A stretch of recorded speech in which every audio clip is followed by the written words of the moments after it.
And Hey, I think it's is it?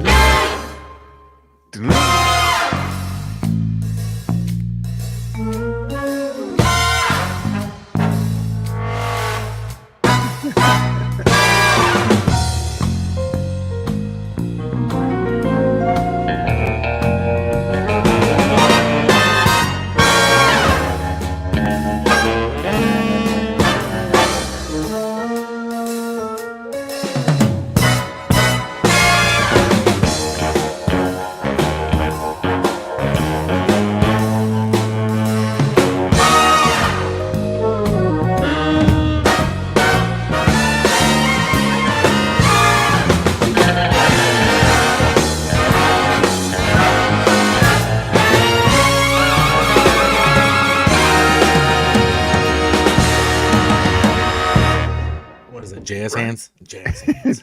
Jazz hands, right? Right. Yeah. Well, it's Well, Wednesday. it's Wednesday. Hello, everyone. Man, we've already got some questions in here. We're gonna go right through these, and we'll get to Tom Brown here in just a second. But we'll go through Fab Mod, Race Repeat, Fab Race Mod Repeat. Yeah. Tom Brown. Patrick, hey Patrick, I never got to say thank you to you guys. Thank you for the cookies. They brought us cookies at PRI. Holy Oh, crap. sweet. Yeah, Yeah. they're awesome. There's Buff, we got Dan, we got Tom again, we got Kevin's, we got Patrick again, Dust Devil Garage, and Patrick. Awesome. Oh, we got more popping up. More repeat. Oh, and Jackie and Michael Schmidt. Well, there's the person you should be thanking for those cookies. It's Jackie. Yes, Jackie, they were awesome. Thank you very much. I know, look, that here's what I felt bad is that Levi showed up and Patrick and Jackie both showed up at the exact same time, and I was right in the middle of we were talking about things, and I felt so bad because I was waiting for Mike to come over so that way we could talk, and I was just like, man, I had to talk to them because it was about what was going on with the whole show and the parts and so on and so forth. So it was a busy time. I was actually really busy, believe it or not, for PRX. I was only there for like 1.5 days, so it was busy. But thank you, it was awesome. Yeah. Well, we already have questions. So Yeah. first one's first, before we get to Tom Brown's questions, somebody was asking, how was PRI? Oh, PRI was awesome. I was actually hoping to be here on Friday night, so that way I could get here and go on John Wilburn's channel. But I just couldn't make it. We didn't get home until because we went through a rainstorm, and then we stayed for a few other talk seminars, and then by the time we got on the road, it was about 3:30, and it's about a 7.5 hour drive. But I did try something. Southern. Taco John's. Have you ever eaten at a Taco John's? No. Okay. If Taco Bell's here, right? Uh-huh. Taco John's is like right about here. Del Taco's right about here. So where's any of the Bertos at? Oh, if Del Taco's here, Alberto's are like off scale compared to Alberto's are like really good compared to this. I just figured any of the Bertos, right? Because in San Diego, there's like Alberto's, Roberto's, I like Bertos. Yeah. Anything with a Bertos. Yeah, PRI was awesome. I was in the running for something on the bell housing. I would have felt bad if I would have won something with the bell housing. I'm just going to be honest because it's a bell housing. Yeah, of course it's something that's awesome. It's a bell housing. The person who won, it's a rocker arm that's carbon fiber. Oh, actually, it's forged carbon fiber rocker arm. Here's the thing: is they've never ran it on an engine before. It's so I don't know, man. Carbon fiber, I've heard of carbon fiber on rods. Now, there's different forces, different stresses. I get it. It's pretty linear on a shaft rocker. So, if you're on a shaft, you're dealing with only, this and this on a rocker arm. But oil, when you start getting with the carbon and the resins that hold it together, I just don't see it holding together for a very long time. Great for probably a drag racer or something where moment of inertia really make something, it's imperative that happens. I just see it falling apart. Just my 2 cents. It's just my 2 cents. Well, we'll have to see. Time will tell. That's I how that one is going to work out. I don't even think they had it on an engine yet. Well, I remember. Do you remember the? Let's see, the early 2000s. Was it Comp had the rocker fiasco where they were breaking off after like so many years? They were like say 4 years old. They were breaking. I They don't were know. I don't splitting remember. at the trunnion. I don't know. Yeah. Oh, all right. So it was one of those. It was one of the cam manufacturing companies made Hmm. a set of rockers, and they were like, because I ran into it because I had small block Ford and I was running 1.7 rockers, right, which are normally like 1.6s, 1.5s, Yeah. right. And I had a one set of 1.7 rockers, and all the feedback was like, "Don't run those; they're gonna break right through the fulcrum on them." Yeah. Right. Right through the trunnion. Yeah. And I'm like, I don't see that being possible. Like these had these huge arches and stuff in there. And then when I sent pictures to the guys on the forum, they were like, oh, no, that's a revised version. They used to have a sharp angular cut in that Stress riser. fulcrum. Yeah. Yeah. And it split right there. Hmm. And I was like, oh, thank God. Because I just dropped like $400 on this set of rockers, right? Right. Uh, Yeah. Yeah. Anytime you have anything like stress, like a sharp corner, that's a crack's going to form there. Stress riser. It's going to go. So move on to Mr. Tom Brown here. A couple of questions tonight. Are solid lifters harder on rock arms pockets than hydraulic lifters? Okay. If the masters or the profile of the camshaft is designed for a solid, a solid lifter is always going to be a little harder because when you're closing it, obviously there's no cushion, right?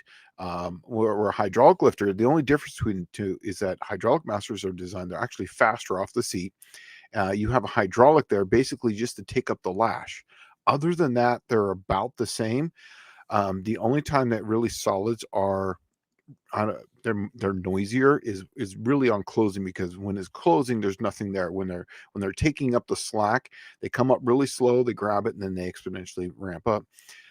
Technically, in the big scheme of things, yes, they are slightly harder on things, but they slant sixes run solid lifters, they run really good, uh, as long as they're adjusted correctly. That's the reason why well, lash is important on those, I very think that important. was actually the only downside was having to adjust them. If Yep. it's like a racing application, don't even Always. sweat it. Yeah. Yeah, always run the solid. In fact, if I can get away with solids, I will always run solids over hydraulics. Knowing what I know about hydraulics and solids, if I can put a solid in my engine, I will. In fact, a lot of these are now on my slant sixes. I have a lot of profiles just for slant sixes, and they are very aggressive ramps. But that would be a problem if you're running them over 6,000. But these things don't turn much over 5,000 anyway, so it's not really an issue.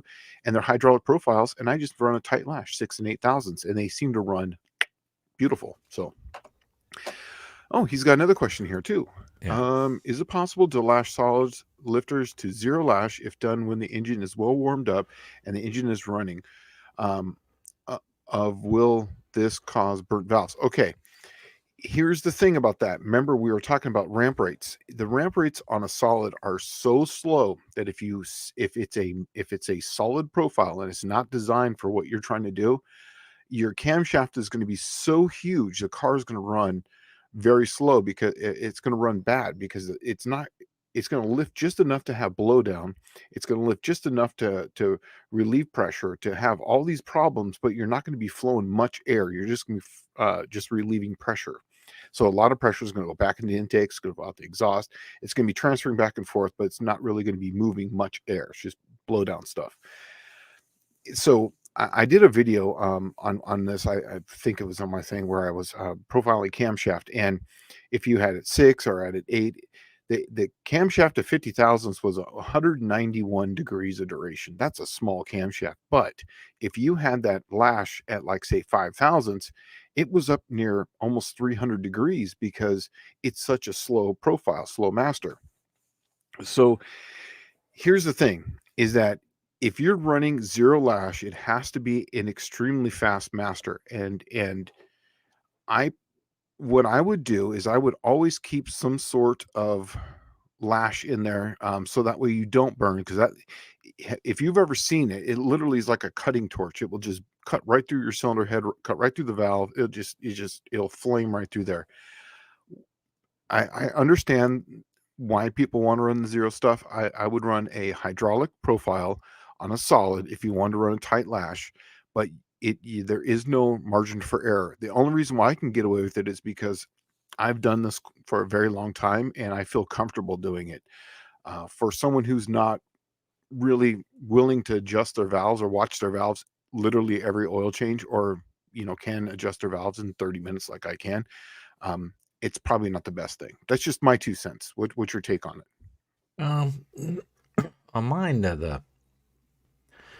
the solid profiles, like Shane was saying, have a really slow ramp rate, and the reason for that is so it takes up the lash and then opens the valve. You don't want to slam the lifter into the push rod. That's how you end up bending stuff, right? Yep.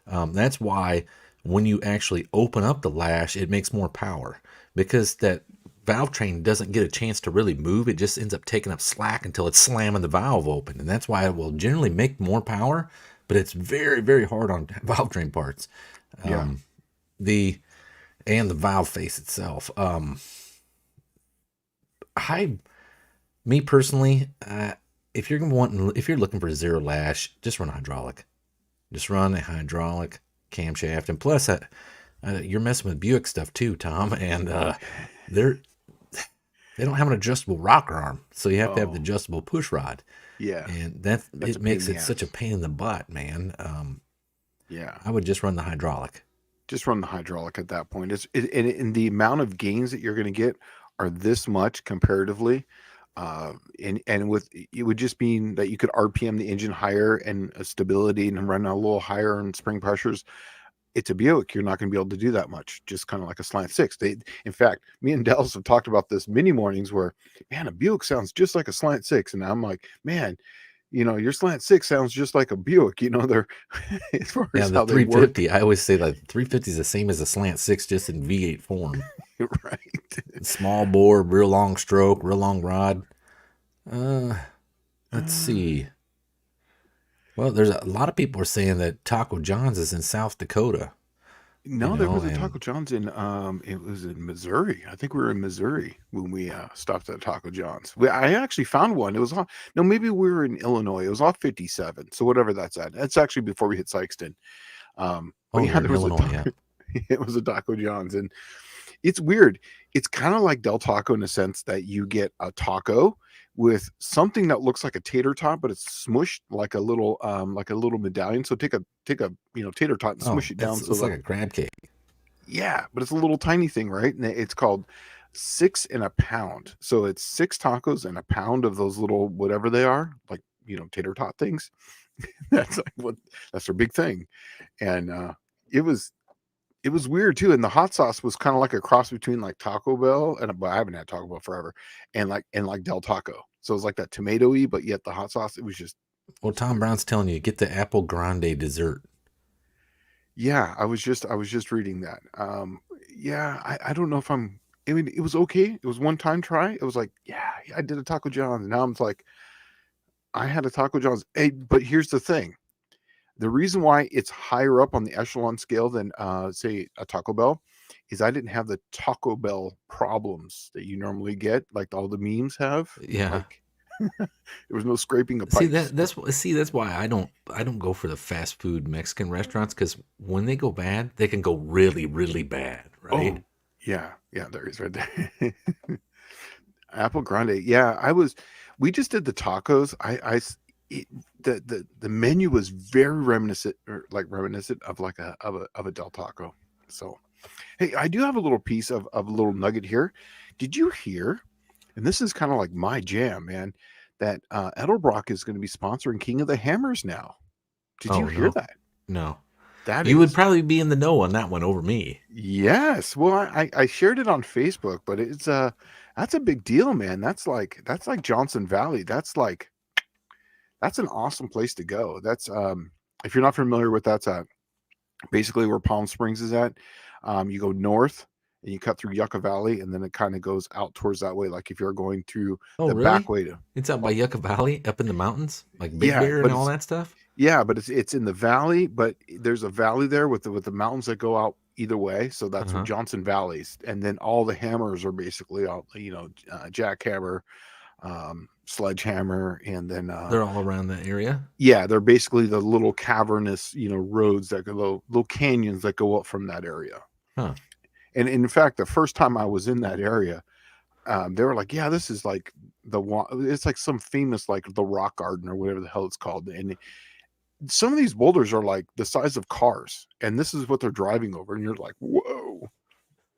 So, I've ridden my motorcycle through it. I can ride a motorcycle through pretty much anything, but man, that was to think that you're taking like a truck through that thing was pretty amazing. So, Huh. Well, um, let's see. We got Michael Schmidt saying coatings is. oh, I did don't I think miss that it? one's a question. Okay. Ironically, 3 times had a tenth more than the 10. Work on his 300. Okay. Oh, Michael Schmidt. He was saying the earmuffs uncle's van was running a special earmuffs to hear the noise go away. Yes. Okay. A lot of people do this too on slant sixes. Is that you can they adjust them when they're running, and the problem that I've had with that is just the oil splatter. In fact, when I first got my slant six, I tried everything. In fact, I even cut a valve cover. I still have it. That used to be the ticket, was cut the valve cover for leaving Yeah, that sucker open. and I've tried that too, and um, I don't know, man. It's I don't know. I just went to the lash thing. It works. So, Oh, hey, wait a dude, I second. did something really dumb on that. I had solid lifters and an FE motor. Uh huh. And I'm like, oh, I got to adjust the rockers on this. And I need a set of old valve covers. And I ran around the junkyards, and they were already starting to get scarce. FEs were back in the 90s, right? And I went there looking for a set of FE Ford valve covers I could cut up. And I couldn't find any. So, all right, fine. I'll just go back and cut up the ones I have. Well, the ones I had were mercury script valve covers. They're probably worth like a freaking mint, right? Yeah. And I cut them all up just to adjust the valves, or just adjust the valves on that motor. And then I put my Thunderbird valve covers on, thinking it was cool, And when I could have had the mercury script ones, were probably worth like a freaking mint, man. Right. So Clint says something here. So for the next No Name Nationals, we might have to do a Sykeston Taco John's Taco run. John's, maybe we can get them to sponsor the porta potties. We're going to Taco John's on Wednesday night, and we get the Thursday blowdown. Dude, even if they don't, I'm just gonna hang a Taco John's sign on the porta potties. You know what I mean? Actually, you can't do that. You got to make a Taco Bell because, Taco John's didn't do any problems. So, Mr. Wilson saying that Taco John's is a Midwest chain. I didn't know that. I thought it was a Southern chain. Oh, and I had something called Culver's. That was actually pretty Culver's. good. Yeah, Yeah, that's from like Minnesota area. yeah. So I had a Culver's, and it was like it's a smash burger. It's kind of like and it was good. It was okay, but That's the problem. All these chains are pretty much the same anymore. yeah, right. There's nothing that And sets them apart because everybody does everybody else's stuff. pretty much, it really reminded me of just it's a really thin patty that's cooked really fast and hot and So crispy, and it's really fresh ingredients, but it's just like it's just a burger. we'll go It's up here just to Michael Schmidt's comment at 708. He says, coatings. Is there any benefits to keep heat in combustion chamber for low compression engines? For no, example, are there benefits to ceramic coating on piston tops or chambers or valves, etc.? not on a low compression engine. Well, I mean, there's always going to be a benefit, but will you see it or not? Probably not. Really, for Yeah, you something. will. What's I'll that? tell you where. Yeah, in your pocketbook. No, I'll tell you where you see this. Where this will actually, you'll see the benefits of these coatings. What's that? If you're running, let's say you're running a small block anything, okay? Mm-hmm.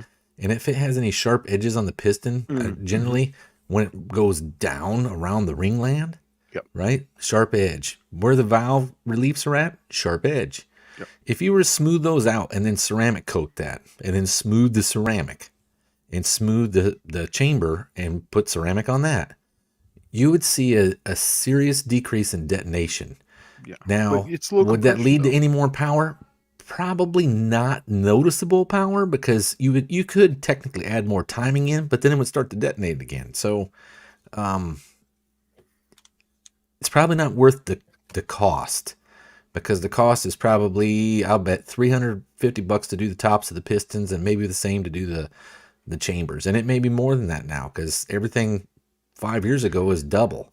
Yeah, So it's double again, I think, yeah, on it top of might be that. $700 to do the tops of them pistons now. Yeah, I would just buy more gas at that point.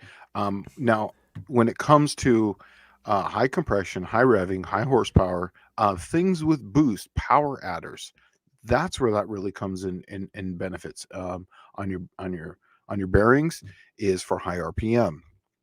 And that is basically for startup scuffs and just oil starvation and that kind of stuff. That's where you're really going to see it. But as far as for the average go, even on my race engines that I have, I don't mess around with it just because of the cost and per the benefit. I would rather, there's some points where I just take some power away so I can get a little bit more longevity out of it because I just can't afford, to keep blowing things up. So Well, I yeah. see Clint Street Machines is in here, and Clint is, as far as I know, maybe I need to give him a call. Maybe he's back from overseas. Oh, is he? Clint, are you He back? he was in Mexicali. Really? Yeah. Oh yeah, I hadn't seen him in here for a little while. Oh, I wanted to thank Colleen. She actually called me and said, "Hey, are you guys okay?" Or she sent me a text. And I was like, "Okay, for what?" And she goes, "Hey, do you know that there's like tornadoes coming through your area?" And I was like, "Really?"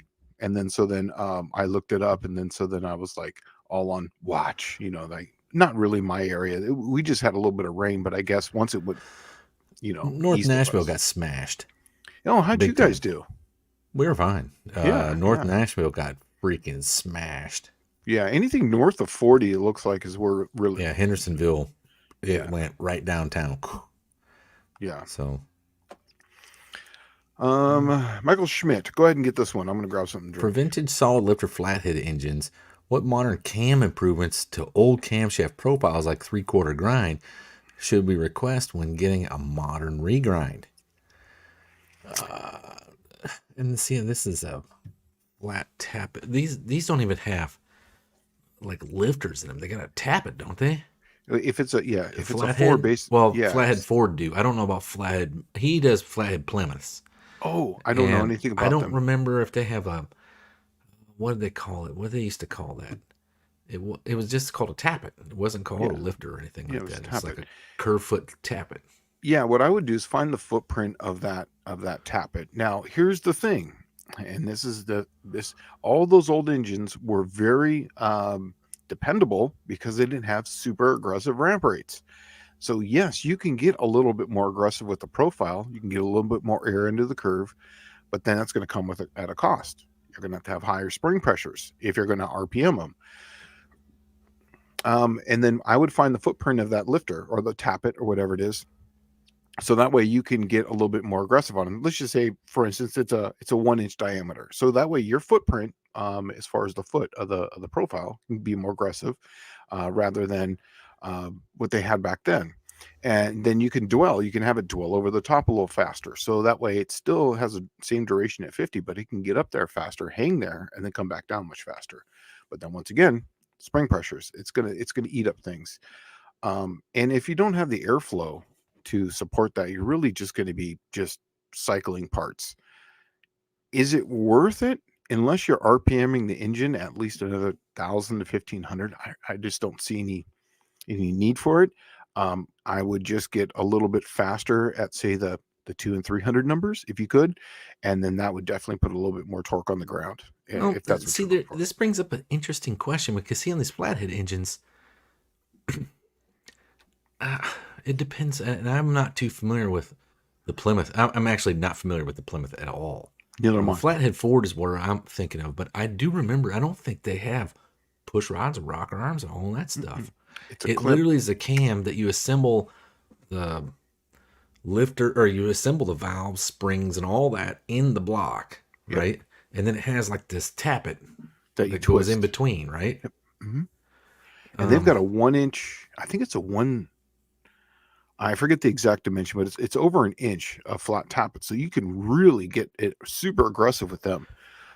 And when I was at Crowder, we did a lot of roller lifters for those, for a lot of the land speed record guys. And these guys who ran these like hill climbs are like 150-foot hill climbs where they start at a dead stop and then they go up a hill. It has to look totally stock, but yet there's cams in there that are like 240 degrees at 50 in these things. Well, and see, okay, the advantage of the flathead engine is going to be the downfall of the flathead engine. Okay, it not having much of a valve train actually makes everything so much easier and so much happier at high RPM. Yep. The downfall is going to be they generally got real small, flimsy mains, and if they even, because I mean, a flathead Ford V8 only has 3 mains. Yeah. And it just makes the crank freaking flex and flop all over the place. It's like a big, and you start winding them up, you start having problems. Yeah, yeah. Hey, one of my friends is in here. I haven't seen this guy in a while. I'm not going to give out his real name, but he goes, Shane, remember when Rubio's Dollar Fish Tuesday? So they used to have this thing of Rubio's in San Diego where it was $1 fish tacos on Tuesdays. And I told him, I was like, dude, you can't eat 20 of those things, right? And I bought them. Have you ever had a Rubio's fish taco? You know how big they are, right? I've never had Remember one. those? I've never been to Rubio's. Oh, they were everywhere in San Diego. Okay, there's like Baja Fresh, there's Rubio's fish tacos, and there's all those other ones. But Rubio's is like the original. And that dude, 20 tacos, man, 20 fish tacos. Yeah, that was a good time.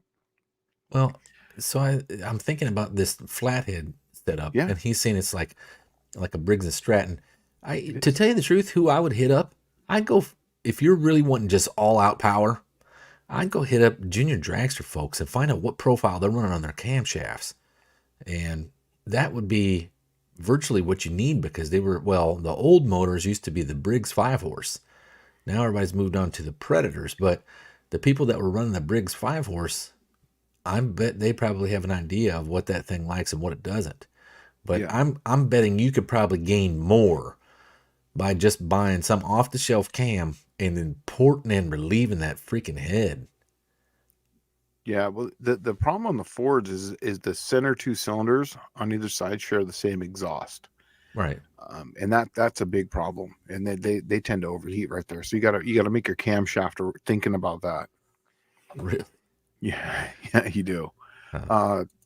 Tom Brown's asking polishing piston tops and combustion chambers to a mirror finish versus ceramic coatings per cost.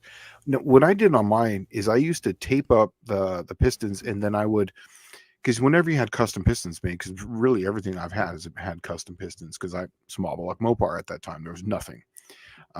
So I would sandblast them, and I got this trick from Sherman, from Joe Sherman. Joe Sherman, yeah. And so we tape them up, and then I would sandblast the tops of them, and it would take all the tops off. But he liked to keep them. He never did a mirror finish on those.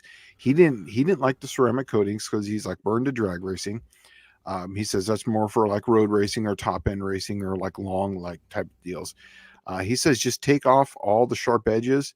Do it with a really fine on there, and then let it ride. And that's what I've been doing ever since. Even on my engine right now in that car, that is a basically just sandblast the top of a piston.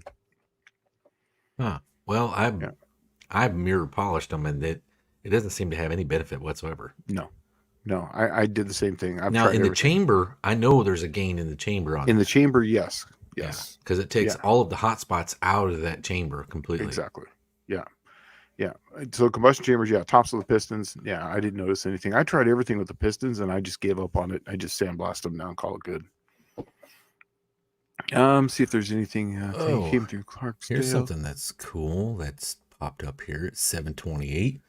Kevin's Rust says, Dallas, I see PRW is going to build all new Q-Jet carbs. Huh. I didn't see that. I was at their booth. Well, I'm not booth, but I mean, PRW. I need some info. Well, I'm going to Google put them it up now. here. I'm going to Google them. PRW Q-Jet carb. Michael shit. And this is funny right here. Flathead Mopar 3.8 liter Briggs and Stratton multiplied by 6. Just wondering if there is modern updates to a camshaft for just getting off the shelf cams. Dude, you know what? Honestly, if you send me a camshaft or just anything, I'll profile it and I can make anything better.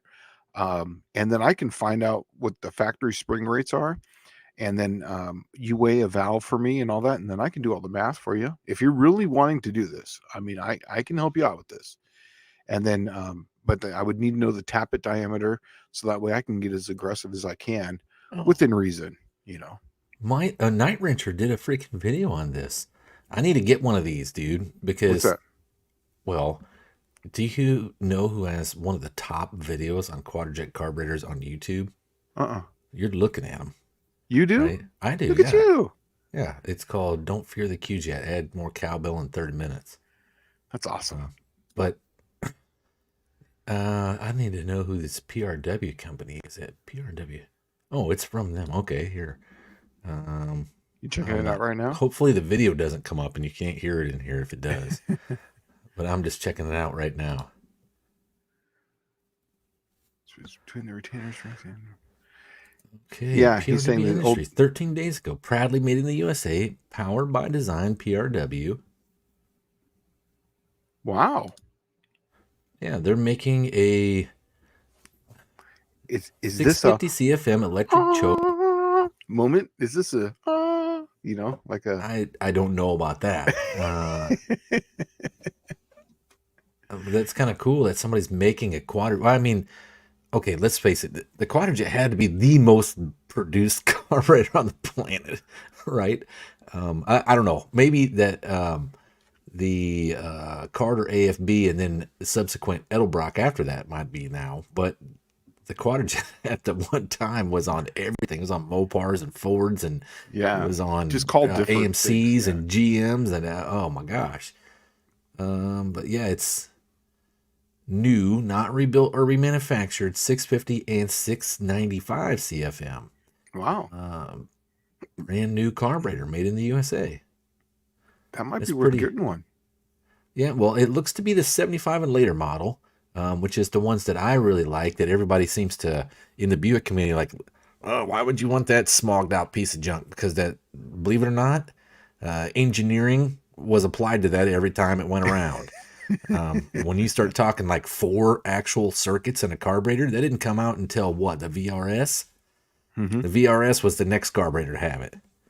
Yeah. So Also, that thing had a intermediate, high and a low intermediate circuit and all that. it was the first 4-circuit carb. Wow. Oh, Wow. you know what? Chris Cox is saying PRW equals Speedmaster, and that's Oh. Fab Mod Race Repeat. Okay. So Speedmaster's making a quadrajet now, huh? If that's the case, I don't know. It says it's made in the USA, but Is it? It's probably assembled in the USA. it says proudly made in the USA. Hmm. So I don't know. PRW Industries. I'm gonna click on them right now. I'm not gonna subscribe to their channel. All right. Tom Brown's asking a question here. We always hear about opening up ring gap for boost or nitrous, but there any benefit to adding more or less gap in the bearings? Okay. Always add more. Always have an engine loose. There's a famous saying, and I'm going to mess it up. I know that, but if you have a tight engine, everybody will know. If you have a loose engine, nobody's going to know. So I always run mine just a little extra loose, anyways. I'm not worried about it because I always keep good oil flow since I have decent volume. Since I'm doing all these oiling tricks, me and Dallas have talked about this many mornings. We're all about oil flow. If it's calling for 2.5, I'll be at 275 or even 3000s. I don't mind that. So, But this is in racing or high performance applications, right? yeah, I'm If assuming you're- so. Yeah, because he's saying boost or nitrous or whatever. Well, no, I'm just saying in your case. Yes, in my case, yes. In your, like, if you're doing something regular, drive it every day, you don't want 3000, so 25 or 2.5. No, you're when going you to be start out, putting it's bearings in it the next 3 years. Yeah, you'll beat him out. But he is correct. Yes, for me, I'm talking about racing applications. I should have clarified that. So yes, if I'm running boost or nitrous, to me that's a racing application in my world. So yeah, I would run them, open them up. In regular street driving application, the only thing it's going to do is pretty much lower your oil pressure and decrease longevity of the engine. There's no real gain or loss when you're talking just if it's a daily driver application. Well, Uh, I guess the loss is the longevity and the oil pressure that it's going to subsequently lose, especially at operating temperature. yeah. So Tom Brown saying right here, it says Dallas on the main page. It proudly says assembled and run tested in the USA. That Oh, I sounds was about just right. looking at. I'll show you. I can even do this. Present, Yeah, put it over there. I'll share put it on the screen. screen. Okay. No. Window. This one. Okay. Add page. All right. Can you see that? Is it up there? Yeah, it's there. Okay. Now I was looking at this first video here, um, which was on YouTube, Uh-huh. and it comes up. It says right there, proudly made in the USA. It does. It does say that.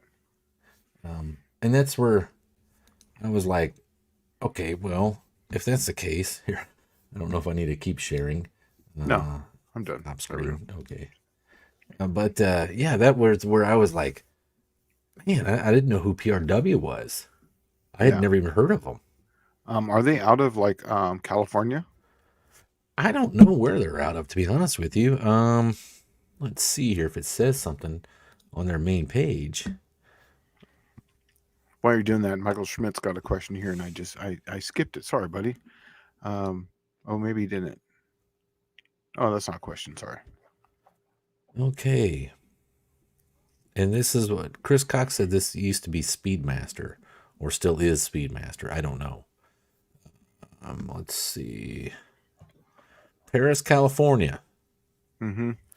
They're the ones that are actually making the flex plate for the for my converter for that Oh, for I the don't know if charger. this is Speedmaster because they aren't selling the Buick timing covers that are TA knockoffs.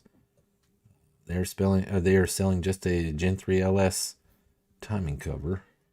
Yeah, PRW does make decent flex plates. I can tell you that they make a decent stamping, and it's going to be and it's SFI approved. So it's a they do make some stuff in the United States. Well, they have a Pro Series billet aluminum rocker arm for a Pontiac Whoa. and an Oldsmobile. Sportsman steel rockers for an Oldsmobile. Of course, there's nothing on here that begins with a B.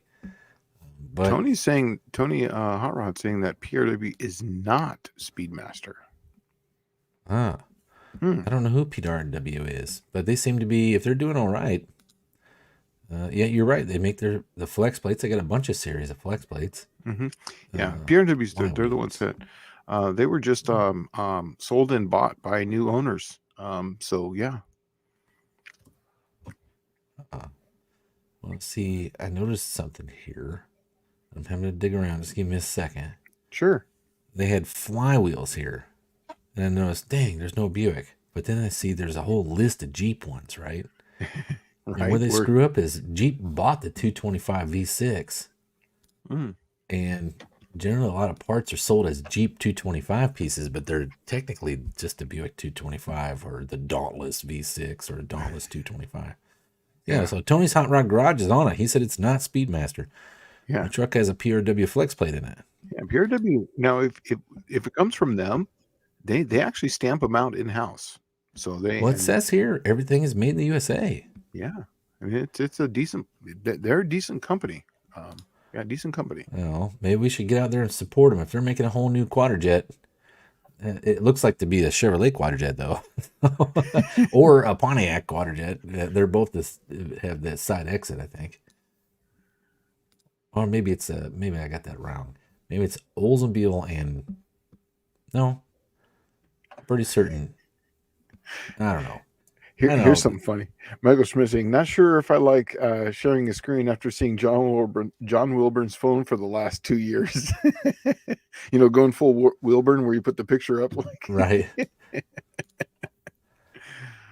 Yeah. Wonder if it's assembled in the USA with globally sourced materials. I don't know, man. It It looks says like made in it's the to be USA. made in the USA. Let's see. Tony's Hot Rod Garage says he also used PRW rocker shafts in the 428 Cobra Jet I built. So good so far. Yeah, that's good. Okay, Todd Scully's asking. Yes, they are. Everything, the head's the same on the 225 and 170. Intakes are the same. Everything's the same except for the blocks, essentially, and cranks and rods and pistons and whatnot. Uh, but yeah, so that's that. Huh. So yes, they're exactly the same. In fact, I have a 170 now. Yeah, go me. I think the 170 might be the first one in Plan Z now because the 225 that I got for free is now going to be Gilbert's slanted sled engine now because that's just the way it's going to be. I don't want to wait till February to get a machine work done. So we're going to be doing Mr. Lowbuck on the slant 6 on this one. So, oh yeah, no problem, man. There was an earlier one saying that they sent me something in about a lean burn. Oh, he did. An email, yeah. Yeah, see here. 2 pickups on a lean burn V8. Okay, I don't know the answer to that one. He's asking me how many degrees are between the 2 pickups in a lean burn distributor V8. I don't know, but I can get one and easily map it out for you because I just happen to have a 318 out there, so I could easily do it with a Hall effect and just get one and stab it in there. So if I have time, I will I'll do it. So, but I don't know. But I don't know that one. First responder is saying I have a PRW 16 rocker arm in LA that hit 6800 with 0.6 cam. They are stainless. You can also set the angle and the push rod with them. Wow. Okay, good. Hey, I don't know anything here's about the rocker. interesting. What's that? PRW makes valve covers for small block Dodge. What? And Fabricated? Huh? Are they fabricated? They are. And they're satin black. What? Yeah, they're satin black. That's halfway decent. Yeah, and what's funny is I looked up the Chevrolet/GM, and here they are in there. Yeah. But it doesn't matter. It's still kind of cool. They make something for a small block Dodge. They don't make anything for Buicks, apparently. Yeah. Except for now a Quadrajet. Clint's asking a question here that's very, very thing. Now how do you feel about fluid dampeners? Here's how I feel. We just recently talked about this, didn't we? Yes, I did. And I talked about this when we first started, and I'll do it again. A fluid dampener on the street and a street car is fine because they really don't start working until there's heat put into them. It's the viscous fluid. So when they're cold and it's on a race car, you're going to have some issues. For a street car, they're fine. For a race car, I wouldn't do it. That's just my 2 cents. I've had them before on a race car and race-ish car, and you definitely feel the harmonics. And once the thing warms up, then it just goes away. But that's just my 2 cents on them. And they're heavy. They're very heavy. Yeah, I don't have a problem with it. I've never owned one, so I don't know. Yeah. I've only had the ATIs, and I really like the ATIs.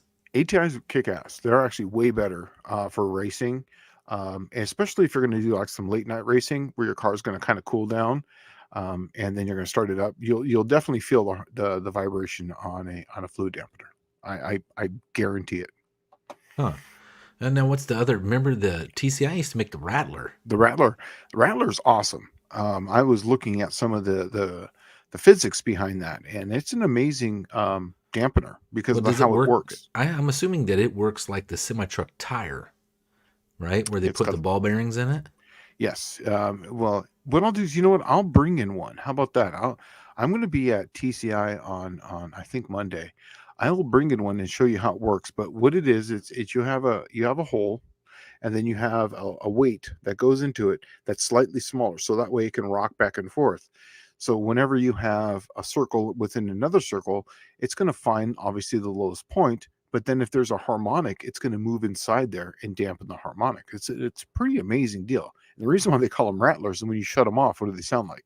Rattle. Yeah, they rattle. All the balls rattle around.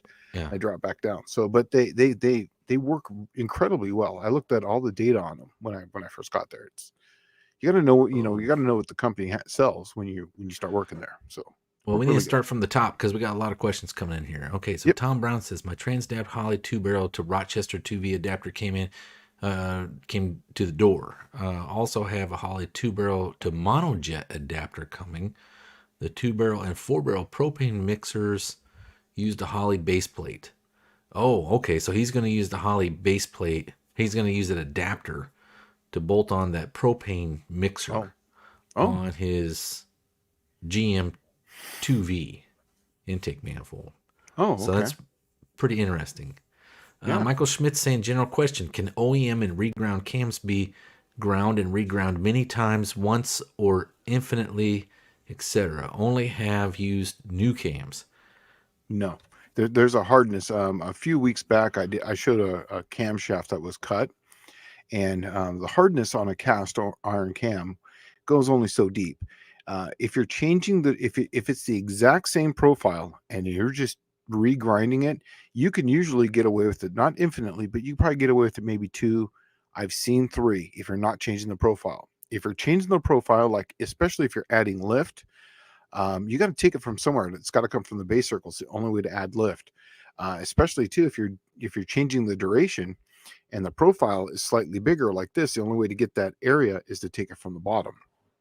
So usually you can only get 10 degrees more. Now, typically, this obviously there's outliers on this, but typically on a camshaft, you can go change it by 10 degrees plus or minus, and add about 10 thousandths at the cam, which doesn't sound like a lot, but in today's society, that's a whole stage bigger. So that's pretty decent. You can really wake something up with that. Most of the cars should have come with a camshaft that was 10 degrees bigger anyways. It's just my opinion. So Usually the limitations on those with the hydraulic flat tappet, with just a flat tappet cam or even a roller lifter cam, it doesn't really matter. The yeah. limitation is going to be where that oil band is at. So when you cut that cam, and Yep. like Shane's saying, he can't add material to it. What they have to do is they take the base circle of the cam and they decrease it just a little bit, right? Yeah. And what happens is you'll get to the point where they can't grind that any further, or else your oil band will fall out of your main oil gallery and it'll just bucket oil out of there. You have no oil pressure and it won't run. Yeah. And you'll take away you'll get through the hardness on the thrust side of the camshaft. It's a lot closer typically on the backside, but on the thrust side, it's usually the hardest part and the thickest part. But once you start changing that, there's Now, really not much. Your flatheads might be a little bit different because it's not like you're not reliant upon that oil band at all. No, but the hardness on those camshafts, I've that's done a probably lot. just a surface hardness on them. Yeah, because they're really light on the spring pressures. I think typically is like 50 and maybe 120 over the nose. Well, Typically, remember that engine was available before World War II. World War II is what really pushed a lot of the metallurgy and hardening techniques that we use. yeah, Right. Shane and I were talking about that the other day. I got a Buick 300 crank that's Arma steel. Well, I didn't know what it was, and we ended up having to go to an outside source to find out really what it is. But it was generally made for hardening tanks, and right. and it was used in a cast iron application in General Motors in the early '60s. Yeah, But it's pretty good. Pretty good. It's expensive, but yeah, it's but so yeah, typically on those camshafts though, he's the one that has the flathead. right. Okay, if you look at the camshaft, it's going to be really pointy at the top. So typically, when you want a performance cam, you're going to flatten that out and make it wider. That metal has to come from somewhere. So, like I said, if you send me one, I can tell you what I can do to it and what I can't do to it. All So right. that's about Rich MC saying he's close to using a 2-barrel sniper and torque storm on my good running 60,000 mile 225. Should I do any head work at the same time or just wait? If so, recommendations. Nope, just don't do anything to it. Because here's the thing: is that what I do to a cylinder head on a slant 6 is I literally just back cut the valve because there's a big hump on that, and then I just clean up the bowl. port. Yeah, just the bowl area, and that's it. And I go from like 140 something to like 160 something. It's you gain 20 CFM. You can really get in there and get all crazy and do all this stuff, but you might gain another 15. But the amount of hours you're going to get for so little gain, you're going to make up all that with the supercharger. So I I'm would just, it's going to force the air in, right? yeah, And and just make up for the poor flow on the exhaust with camshaft. So what run 10-degree split. So if you run 220 on the intake, put 230 on the exhaust. the only advice I have is like, be careful with those snipers. Um, I know it sounds like an easy ticket right now, but you're looking at a 2-barrel EFI system that there is an entire page on Facebook dedicated to how much they suck. Um, there isn't even an entire page dedicated to how much they suck to quadrajet carburetors, right? So, I mean, that says a lot. Here's what you're going to run into is what I ran into when I ran a throttle body style of intake on a slant six intake. You're still going to have poor fuel distribution to number 1 and number 6, Because no it's two matter what you barrels, do. right? It's 2 You, barrels. I think the best thing to do in that situation, if you're about ready to plop the money down, if you have like a aluminum Offenhauser Yeah. intake manifold, there used to be a guy, Aaron6061, that was on YouTube. You can probably look him up on YouTube. He did some intake manifold conversions for me to EFI way back when nobody was doing them. And you can probably send an aluminum Offenhauser off to that dude and then just plop a Holley 4-barrel on that thing, or even just a throttle body, off of a stock car. Just make an adapter to fit on what you have. And then you're going to be better off if you just went port injection on that thing. Even batch fire at that point would work light years better. And that way you don't have to go crazy with the electronics. You can still run your factory distributor, let your distributor trigger the injectors, and then just let them fire. Each one. It's going to be better than, it'll be light years better fuel distribution. Plus with the supercharger, the torque storm, it's going to be blowing that fuel right in there, so it doesn't really matter. And there's another company called Gill Welding. I believe it's $500 for them to, you send them an intake manifold. You send them the injectors. They weld in the bungs. They make a rail, and they give you the rail, and they give you everything that you need. And then it's always a good idea to send them also the throttle body you're going to use, so that way they can plop it on there, make sure your injectors aren't going to hit, so they can get the angles just right. But if you check out Gill Welding, and then just run a batch fire. A batch fire is a super simple fuel injection system, super easy. In fact, that's what I'm going to do before I go to sequential.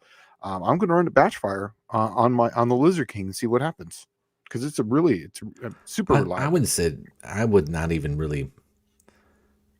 Me personally, I would probably just go right to the Holley EFI cats, and if you're going to spend the money on a 2-barrel sniper, which is probably, I'd say, anywhere from $1,000 to $1,500, you can probably have an an Offenhauser aluminum intake manifold converted to EFI, even a cast iron one. If you wanted to go out on a limb, you could do that at home. You can buy that whole kit from Holley, set up with 6 injectors and a fuel rail that's not even drilled in, right? Just drill them out. Drill all your injectors and then put them in with epoxy, and then make your rail, measure them out, and make your rail, and you'd be done. I've seen that. I've seen people use the JB weld, put those rails to put injector bungs in. It works. Yeah, it does.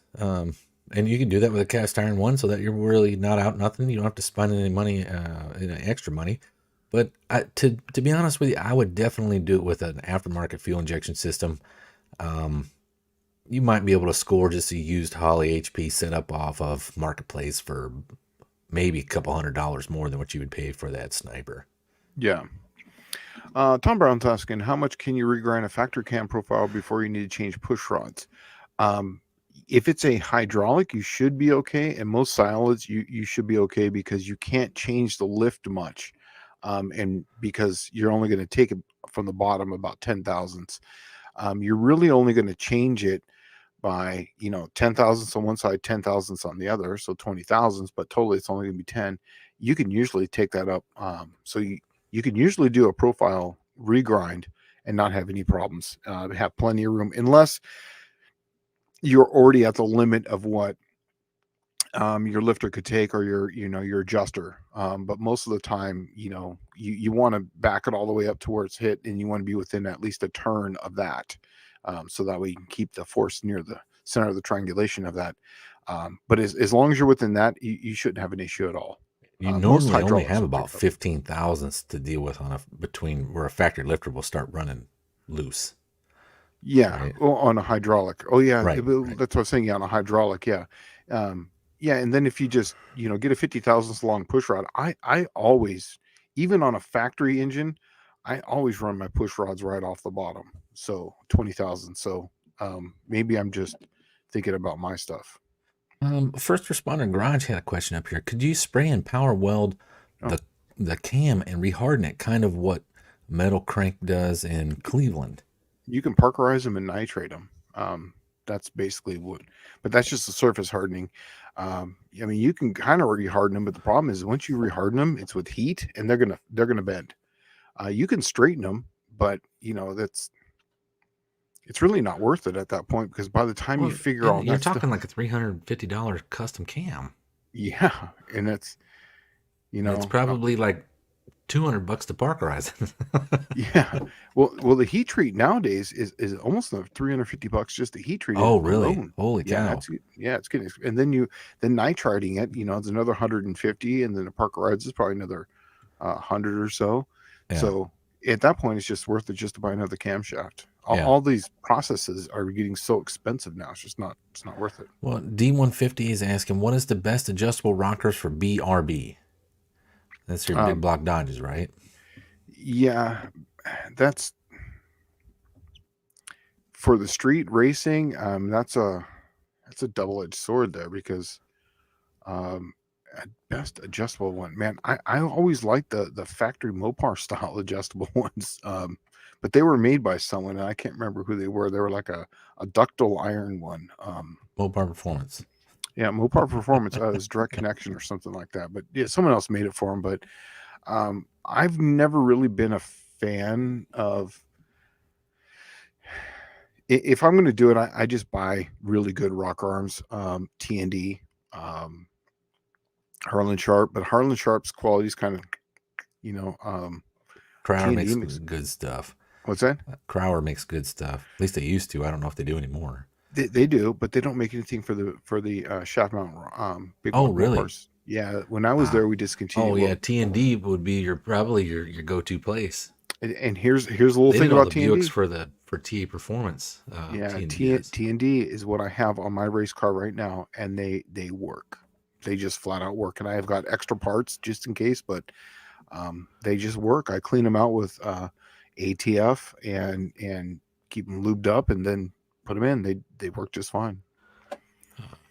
Well, Danny Boyd Uh, saying Pontiacs use Armor Steel too in the connecting rods. I don't yeah, know about the cranks. Shane and I talked about it. It's actually pretty neat in a crank because it makes the crank really flexible, yeah, which would make it really good for like high RPM use. and like a hardened surface, if I remember correctly. I was reading all the stuff to you. It's funny. I had to look it all up, and we talked about it for a little while. Yeah, I it was was just interested. interesting. Yeah, Yeah. but let's Um. see. Uh, All right, go ahead and grab this one. Mopar Mustang minivans, can you put Loctite retaining compound on bearing to keep them from moving, or would it mess with clearances? Don't do anything. Don't do anything to them. Just put them in there. They got crushed. That holds them in place. Yeah. In fact, clean them out. Use Really fine sandpaper. Clean it up. yeah, And and then, get rid of the edges on them, on the corner of the cast iron, and then use coffee filters to clean them. I use ATF and coffee filters, because the coffee filters do not leave any residue. Don't use like blue rags or shop towels or anything like that, because it will leave fibers behind. But white filters, coffee filters, don't. And with the ATF, when you clean it out really good, you'll get to a point where it'll just be a white with red ATF. When you get to that point, that's clean. So yeah, don't put any compounds, don't do anything, because they're designed crush, and you know that's how they. In fact, you can set crush on real engine builders. I will measure the bearing without a bearing, like the actual clamp loads on it. I'll measure that. Then I measure the bearing. Then I put the bearing in there, and then I retorque it down, and then I measure in the center, and then I measure about 45 degrees and 45 degrees to see how much crush there is in it. And that will tell you how tight it is here, how far away it is here, because it's going to move out with power. So you can actually set your clearances that way with crush. So that's another thing that I do, because I flow a lot of oil. So I don't, I want a decent amount of crush in there. Well, First Responder Garage is saying that they're talking about that sniper stuff, right? That's Facebook people on their install and don't do their due diligence. That's how they got a bad rap. I've installed 5 in the past years. They are flawless if you aren't a parts changer. I haven't seen any about the issues with install. I've seen it where it was RFI issues that were causing injectors and stuff like that to hang, the computers to lose their tune. It was just a lot of, especially the first couple of years that thing was new, that the sniper was new. I was really researching it because I was going to put one on the Suburban.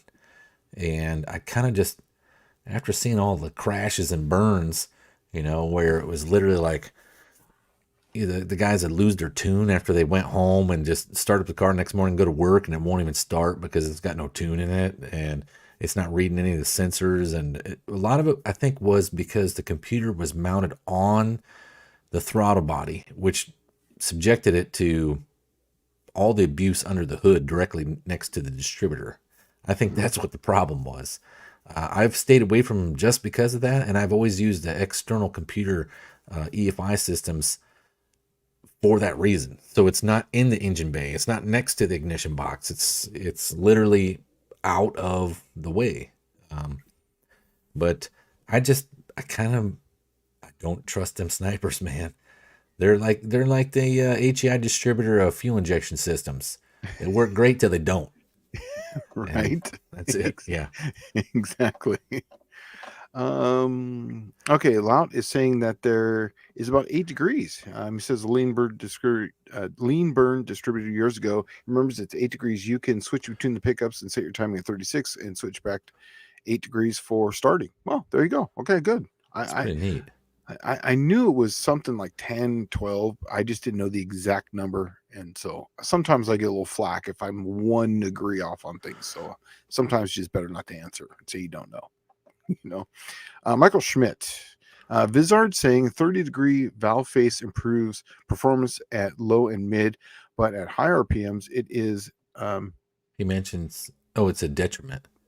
He mentions like 8 to 10K RPMs in minis. Any clue how this would affect a 6K engine? Good. Well, all of it is, I'm sure that number has everything to do with low speed valve. Actually, it's just going to be low speed airflow. And then I'm actually thinking that 30-degree valve angle is probably going to give it more surface area on the seat. Yeah. Right. That's the best and so one it's going to seal. Yeah. It's probably going to seal well. And then, it's going to hurt you at higher RPM because it's not cut back as fast. Right. It's got more. It's like a parachute. And that's why it starts hurting you. If you don't plan on driving anything above 4,500, $5,000, it'd probably be the best way to go. Yeah. And what I do on the Slant 6 is I do like a 15-degree back cut, then a 30-degree face, and then like on the cylinder head, I believe it's like 45 through 60. It's like for the throat. Then it was like 30 for the seat, and then 15 for like the top cut, and then you do it like with a radius, if I remember my angles correctly. But that's kind of what I do. But as far as on the valve, I just do it like a 30 on the face, and that's where it's actually on the seat technically, and then 15 on the back cut. So yeah. But Slant 6 stuff, you're dealing with 4,500, 5,000 RPM. So different weld rod had okay, here we go. First Responder Garage. Different weld rod had different hardness. Do you really need to harden? You don't really need to harden. Huh? It says you don't really need to harden. Oh, you don't really need. Sorry, my glasses have been kind of fogging up here lately because I've been sweating a little bit in here. They had a machine that used stick. All the need for is 32 to 42 harden, or was the 42, 52? I forgot. It's not that hard. different weld rod. I think he's talking about Welding rods? the cams. No, he's talking about the cams, I believe, when we were talking about you had to put the hardness back in them. Oh, And he's saying oh. you don't have to reharden them. You can just use the. No, you're not even that. If that's what he's talking about, you're not even in the ballpark. On a cast iron core, on the face, you're going to be up in the 56 to 58 Rockwell, and then on like say a billet, like a 5150, that's going to be like an induction hardened one. That's going to be like in the 56 to 58, and then a copper core like billet. That's going to be in the 62 Rockwell. So yeah, they're really hard. So yeah, you web cam. Now they can do. They did a lot of camshafts that when I was at Crower, that we would send them cams and they would do cast iron welding if we needed to build up. We did some Allison aircraft engines for like They offshore don't make boat. blanks for it anymore. Yeah, no one made blanks, so you would get these old blanks that were destroyed. Webcam would weld them up, and then we would regrind them. So, yeah, but yeah, Nice. that's. Burns right below that is saying that Razor Brown in Baltimore will regrind cams and surface harden the cam using mil spec process. That's what you guys do, is that the parkerizing of them, right? Yep, exactly. Yeah, it's parkerizing, and then you can like nitride them too. You know, a lot of the circle track guys like them nitrided. I polish bearings, post notes, and lacquer thinner. You guys scratch new top. I'm trying to find out if there's a. Oh, here we go. Go ahead and grab this one here. Okay, Swears and Gears. Hey guys, I'm in the garage now tapping. I don't know what that word is. AOM. Some Holly. I think some Holly 1850s for adjustable air bleeds. Ah, gotcha. So he's drilled them out and he's going to put adjustable air bleeds in them. Also, just got the call from Clay Smith. My race port small block Chevy heads are ready for pickup. Oh, sweet. Okay, sorry, I thought it was a question. I had to clean out the. You can't see it, but there's a little bit of fog right here that kept building up. 30-degree valve job on 4-valve Cleveland. It flows high. Perfect. Okay. 4-valve Cleveland flows high no matter what you do. I was like, okay, Dude, yeah. Remember when I took the heads off of that intake off my motor, and you were like, "Golly, man!" Yes, dude. It was like I could stick fingers in there. I was like, no wonder these things are so powerful. No wonder your car hauls ass. Yeah, and that and the canted valve, right? Yeah.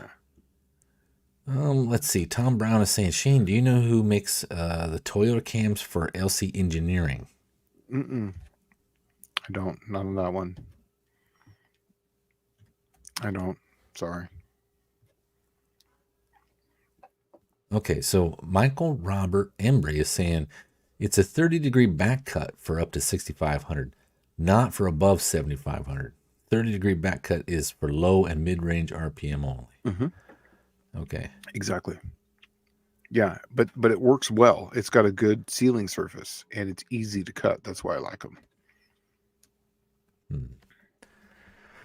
All right. Here, Michael Schmidt saying something. He's saying the 30-degree valve seat generates a larger curtain quicker, so filling cylinders sooner. Not sure for exhaust. That's my understanding, but no evidence. Need dyno. It's really on the seat. It's really the 45 degrees before on the throat angle. It's just kind of like a back cut on the valve itself. You're basically back cutting on the throat angle. That's what really helps on the 30 degree on the valve seat. Oh, that would take a lot out of the back. You're talking about the back of the seat, right? Yep, exactly. That would take a lot out of the back of the seat. Yeah, 45 degrees. Yeah, so you put 45 on that, then you 15-degree top angle and radius. Now, once again, we're talking about like street car stuff here. This is not race car stuff. Did you see this? Michael Schmidt sent $10. He says, "Thanks, guys. Get some Taco John's." Right. Oh. So when we hit the Sykeston for No Name Nationals 24, we're obligated for Taco John's now. Okay, so you know what? definitely we're gonna do that because we'll each have to eat a 6 and a pound. How about that? 6 tacos and a pound of Sure. I think what we should do is show up there in No Name National style and see who can be the fastest guy to eat 6 tacos in a pound. dude, you know what? That might be a thing. The Taco John, I don't know, ET Clash. Okay, how about this? The $10 that I just got here will be on that. Whoever does that, whoever shows up for that and does that, there we go.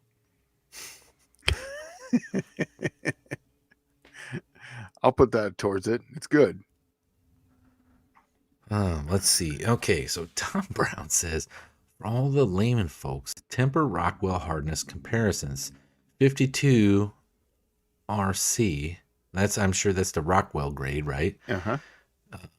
Dollar store hatchet. 58 RC, a buck hunting knife, and 63 RC straight razor or Nicholson chainsaw files. It's a big difference. I'll tell you something. The most interesting thing I seen on YouTube just the other day. Uh-huh. Was it YouTube? I think it was YouTube or Facebook. I can't remember. I think it was YouTube. This dude he said, I got one of 4. There's only 4 of these things in the United States. Okay. Okay. It is a 400-pound dual horn German made anvil from before the Nazi era. Right? So, wow. And it's completely forged and it's in 3 pieces and it's molded together. It's forged together, I guess. And what he did is he took a sledgehammer, right, from like, well, let's say Lowe's or something, right? And he was bouncing a ball bearing off of it. And he would bounce the ball bearing and it would bounce and then it'd come up. It would fall out of his hand and then come up about 3 inches and fall on the ground. He bounced it off of this anvil, this 400-pound anvil, and the sucker went up just as high as his hand. Yeah. Right? He could just drop it and it would catch it right in his hand. He said, this is craftsmanship that no one on this earth knows how to do anymore. That's right. And I just thought that was interesting. It was a really awesome video. Yeah, because the harder it is, the less it's going to absorb. And in fact, that's how you can test on a crankshaft. Just tap it. You can hear it. The ring, how high the ring is. The higher the ring, the more dense it is, the harder it is. You can hear it. You know what? I might do that because let's see what all I have. I might just have a 455 crank and a 300 crank. That's all I got left. Well, okay. Do you know if one of them is cast crank and one's a forged crank? They're both nodular iron, but one of them is Armasteel. Okay. The other one is nodular. Right. You'll hear it because the sound's going to come from the surface, right? That's when we're vibrating, and you'll hear the difference. I'm telling you, man, that's some of the most interesting thing is that's what got me on this Armasteel thing. Was okay. Tony had said 3 years ago, Pontiac said Armasteel rods, and they kept breaking the rods and kicking the rods out, and then I get the crank out of this 300 and it's cast into it says Armasteel, and I'm thinking to myself, okay, can I offset grind this thing? Can I cut it down, whatever? And that's when I called you and I asked you about it. Yeah. And we did all the research, or you did all the research there on the Armasteel. And the interesting thing about it is like, it's not just a heat treating process. It's literally like the metallurgy, the mixture of the cast that they used, then the heat treating process on top of that. And it's like super duper, like stupid expensive for a crankshaft. Yeah, and how long it takes to do it, because remember it was like almost a tempering tool. Yeah, it was twice as long as making a regular crankshaft. Yeah, because there was like also a tempering too. Remember it came up to a temperature and you leave it there for like a day or 2 days. It was ridiculous. It was like how long it took. Michael Schmidt saying he doesn't want to drop his, or he's afraid to tap his crank. I don't want to know. No, all you got to do to ring a crank is just hit it with a wrench, like on one of the counterweights. Yeah, exactly. And then, hold the wrench where you're going to hit it. So that way you don't hear the wrench ring. You're just going to hit it and you'll hear the crankshaft. And if you have it standing straight up, that's the best way to do it. Just tap one, obviously don't touch the bearing or the, any of the bearing surface, just hit one of the counterweights, but you'll hear it. You'll definitely hear it. And the best thing to do is if you have one that is a forged one, if you know one that's a nodular iron or cast crank, you'll hear the difference and you'll know what to listen for. I might do that. I need to find me a I'll see if I can find a 350 Buick crank, um, and then ring it next to a 300 crank, because I really want to know what it sounds like. Because I'm assuming, It's just like pitch. anything else, the higher the pitch, the Yeah, tighter the molecule, that's right. Exactly. right? That's what it is. It's how dense it is, and it's about grain structure too. That's why pound for Well, pound. What's that? if I ring those two cranks side by side, one's nodular, one's armor steel, I should be able to record it and then Yeah, play it back through hertz. an acoustic analyzer and actually measure the frequency at which it rings. You can exactly, and And then it'll that tell way you which one's stronger, which one's better. exactly. You're exactly right. Yeah, you can hear it. You'll be able, and if you have a trained ear, I mean, I played music for a long time, so I can really hear. I can hear differences in sounds really easily. So I can hear it really easily. So maybe everyone can't, but it's definitely a pitch thing, and you will hear it, and it rings much differently between the two. Oh, Miss Kay says, "Rings like a bell." Yeah. I was actually just reading what Tom Brown says here. Right He here. says, yeah, he says, Tom Brown says, I used to have no, right above that. Oh, there you go. Yeah. A 762 pound North German World War II Reiflinghaus twin horn anvil before my shop fire 21 years ago. After the fire, it looked like a bull with down facing horns. He does, Forgings. Yeah, yes, he does forges. Remember, he's the guy that I that sent made you. the He bottle sent me the caps. cam, and he got me made me that bottle opener, Yeah, right? yeah, And you were like, "Hey, dude, there's a whole bunch of cool stuff in this box." I'm like, yeah. "What? What's in there?" I didn't even And open a beer with it. I let you be the first person to open a beer with it. So, well, I already have. I opened quite a few beers, and especially at the beginning of my divorce, I opened a couple thousand. yeah, yeah, that's funny because I remember talking to him on the phone. He goes, "Did you open a beer with that yet?" And I was like, "No, no, that's for Dallas. I, Yeah, I kept it nice and preserved for him and handed it to him." Um, oh, here, Patrick's saying something right here. If you gas nitrite 4140 steel, you can achieve 100 Rockwell hardness and not have it be brittle. Wow. really. 4140 steel? They make connecting rods out of that. Yeah. Wow. Wow. That'd be interesting to see. 100 So I wonder Rockwell. how, like, see, the Pontiacs would break that armor steel rod and kick them out of the block, but the crank is a completely different story. The crank is meant to be flexible. Yeah. The You want to connecting have rod is not. no, not at all.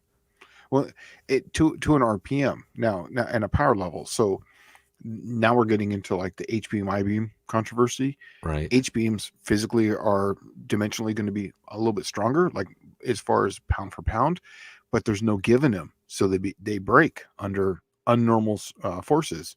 Where an I beam is where I would say that's when you have say super mega power levels and you're running tons of boost, tons of nitrous, tons of RPM, and sometimes you're going to get a slight bit of detonation. An I beam will take that, absorb, and come back.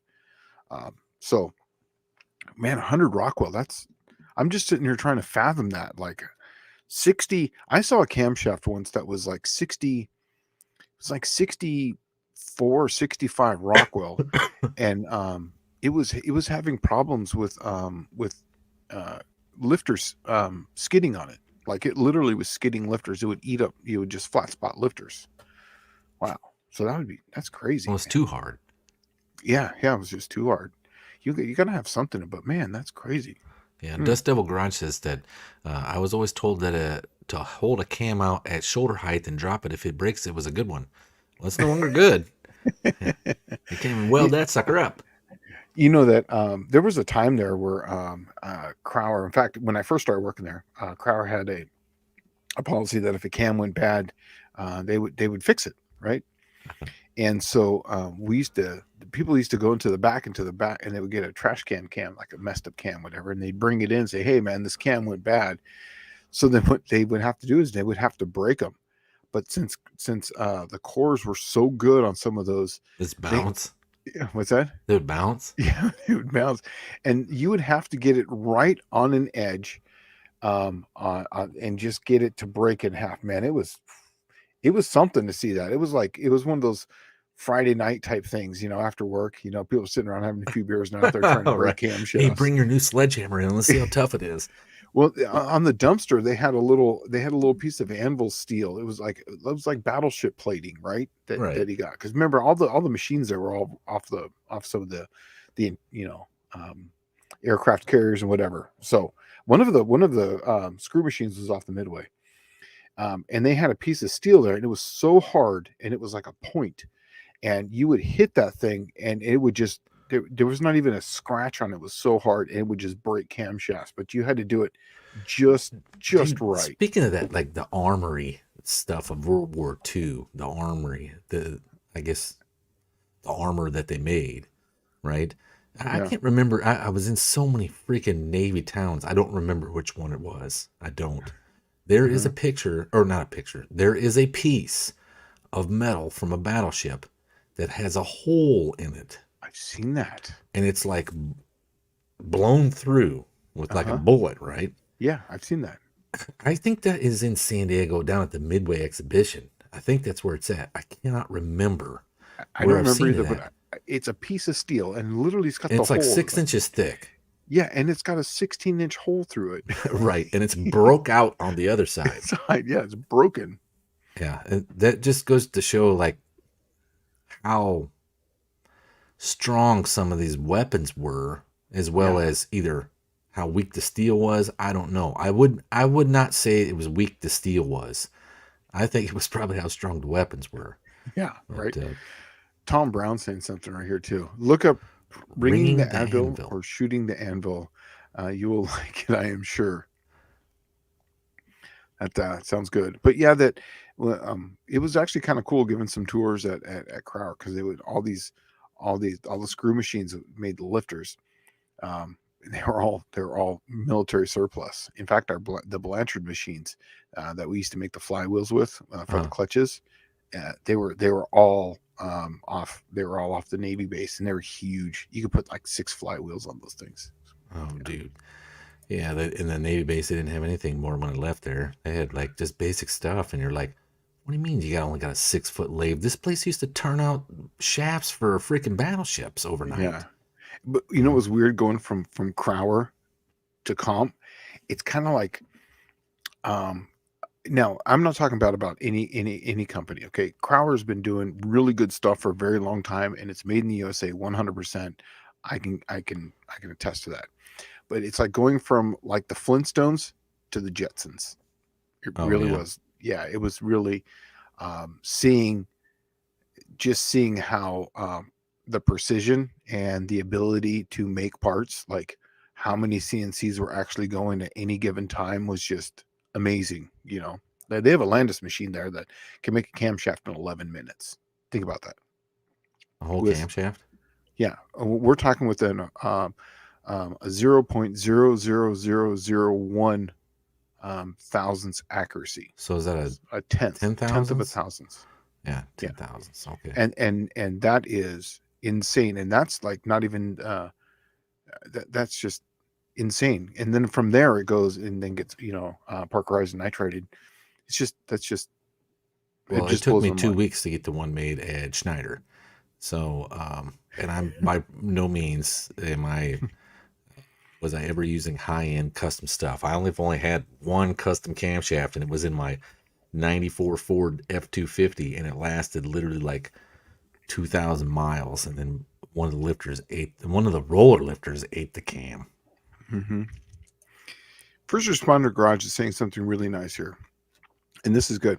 You can get the quality hardness, but the problem is people don't want to pay. I have a $150 carpenter hammer that rings every time you hit a nail. Usually 2 hits and the nail is driven past the surface.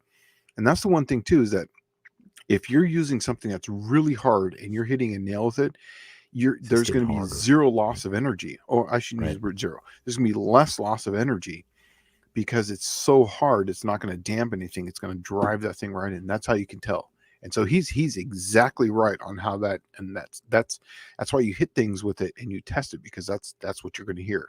And so yeah, that ring, that just means that thing is dense and it's not giving at all. Um, So, let's see. Michael Schmidt says, "Where is Schneider on the ranking? The Stooges? Oh man, they'd be like they're real Schneider was Grauer. They'd be like, Schneider was below. Was yeah, below dude, it is literally like a step above the dude working in his garage. with a file.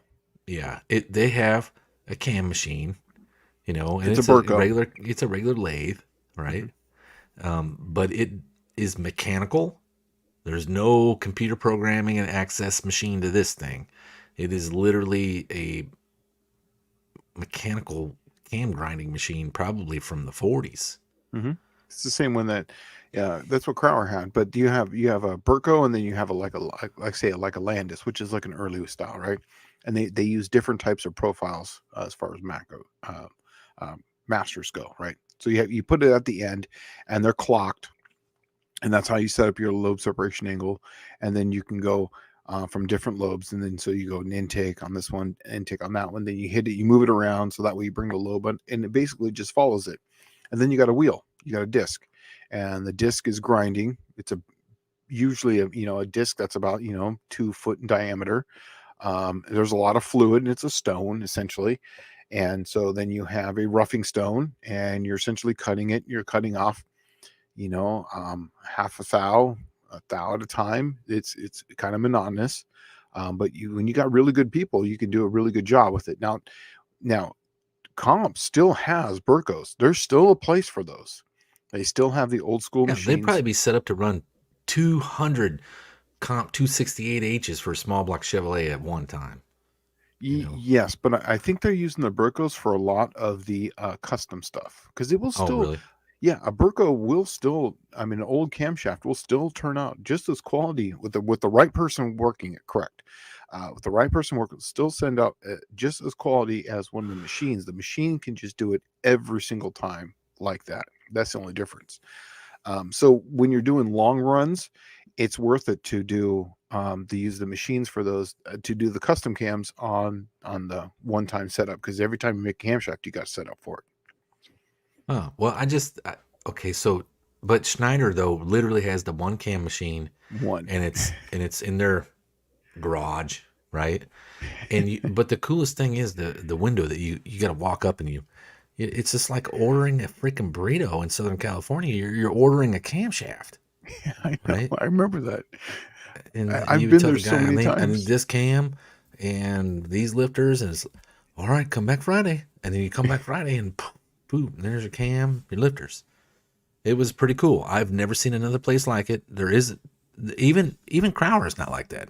Crowder's not like that. It's more like comp cams than Schneider, right? Yeah. Schneider is probably, if you want the coolest camshaft buying experience, that's Hmm. probably it, Yeah. right? Yeah. Oh, that's funny. It just it's taking me back, because I remember when I was at Crowder, I was like, man, Schneider's kind of like, they're like the Flintstones, and we're like the Jetsons. And then I went to Com Cams, and I was like, oh, wait a second. I was the Flintstones. Now I'm with the Jetsons. You know what I mean? I don't think there's even it might be like, um, oh man, who was it? Can't remember that. Quick Draw McGraw or El Kabong. Right, That would right, be right. like Schneider. Yeah, right, right. If you're talking Hanna-Barbera cartoons and you're going from Flintstones, it'd be Quick Draw McGraw. Yeah. Oh, John Wilburn's in the house. Awesome.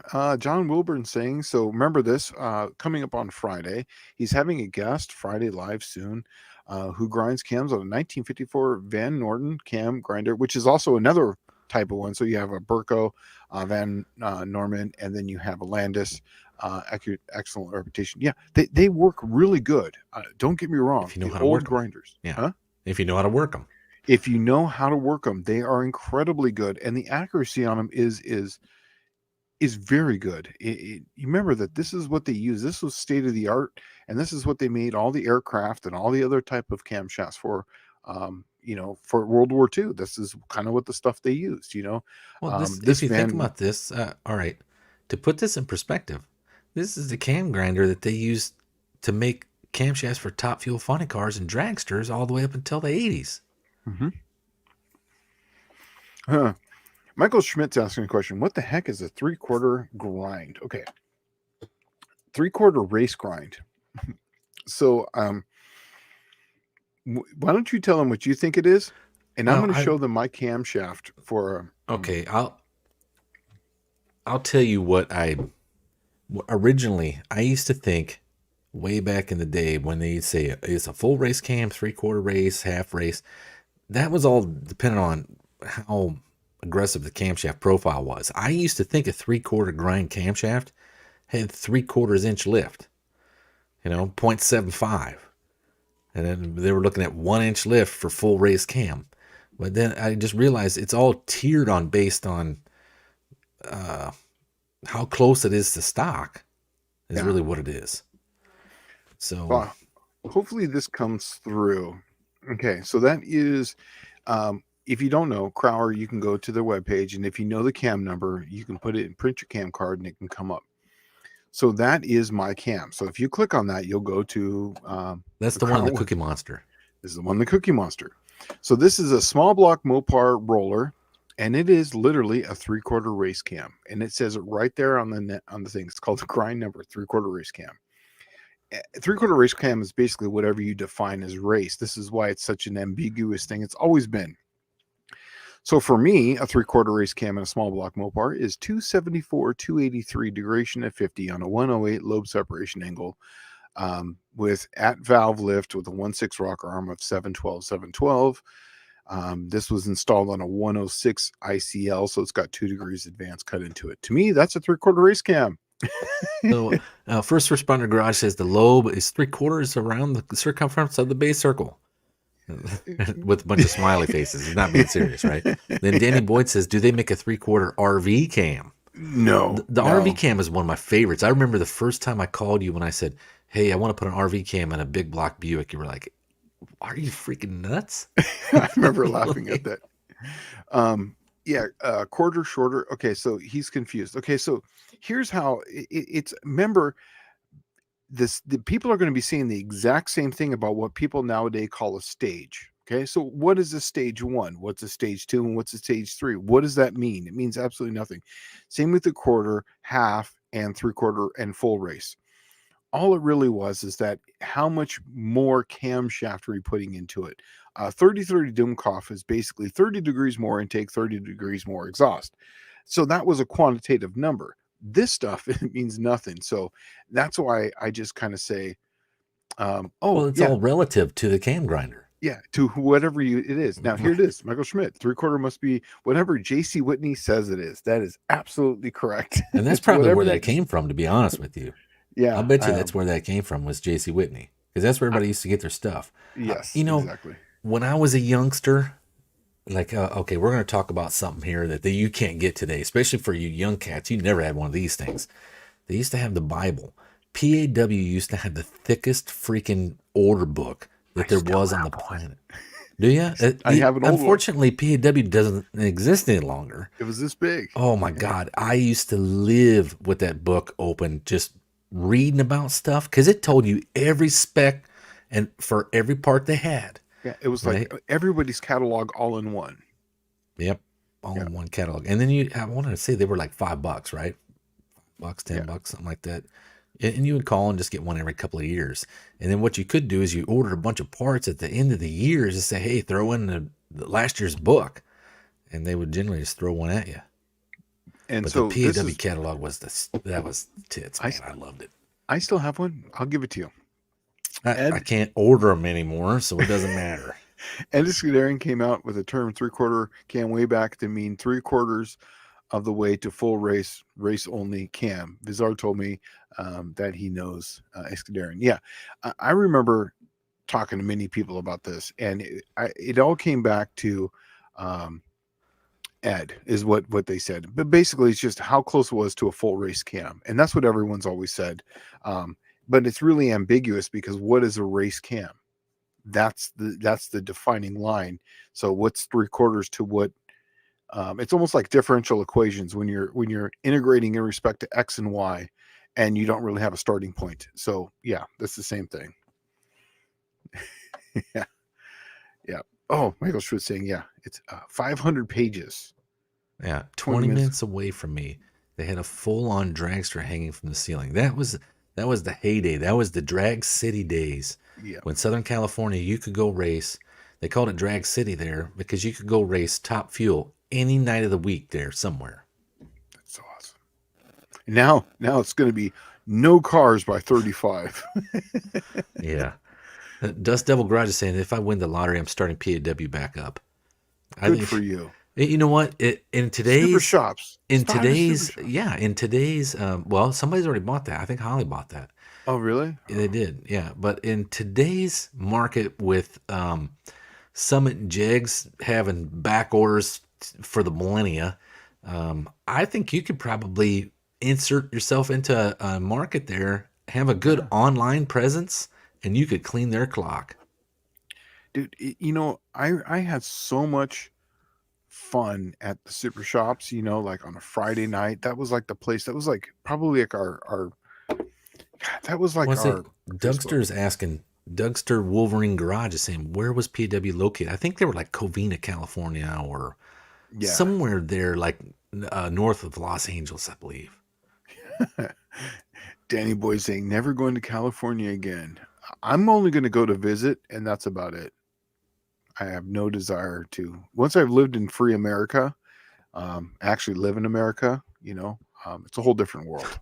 Loud Burns is saying, Ed Iskandarian was one smart dude. Have you ever seen his cam grinding machine? Talk about primitive. That's the one they use at Schneider's, I'm sure. Yeah, it's a Burko. That's exactly what it is. Burko or Burko was the most popular cam grinders around.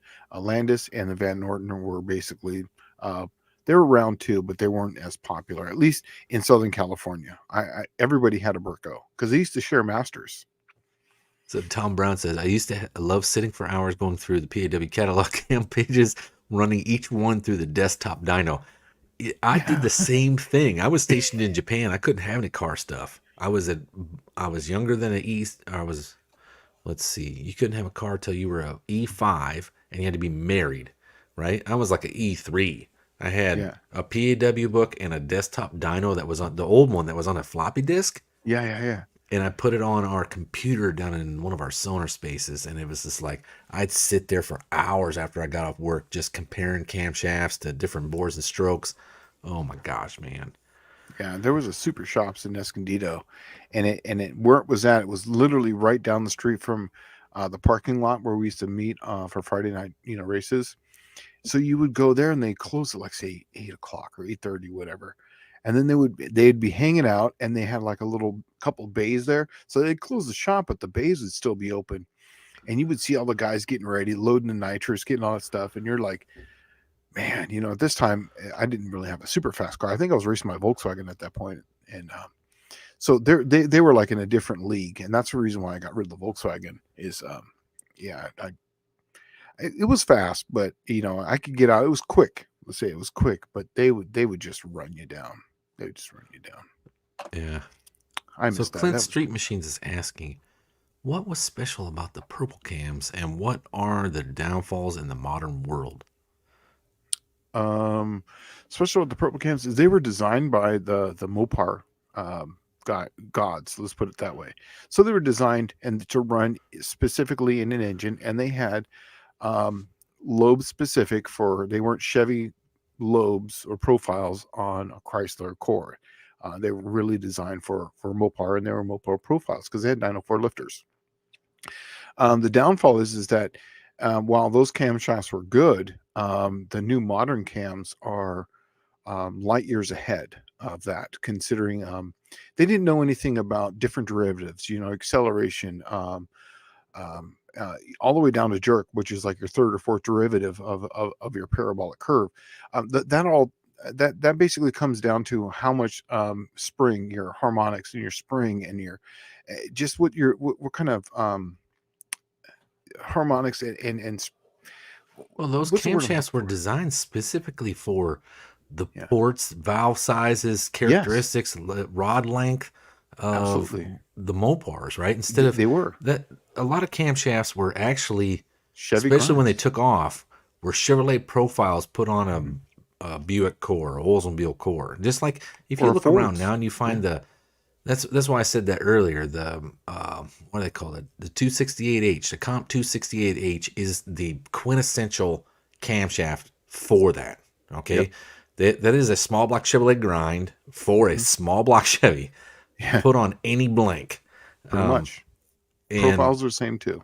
Yeah, the sad part is they work pretty good just because it has more duration, more lift, but they're not tailored to your engine Mm-mm. application at all, No. right? If And unless your and engine application is small block Chevrolet. yeah, So, and Mopars flow really good on the exhaust. I mean, yeah. I think Tony's shown a couple of pictures of it on the small block Mopar. They got really good flow on the exhaust, 18-degree head.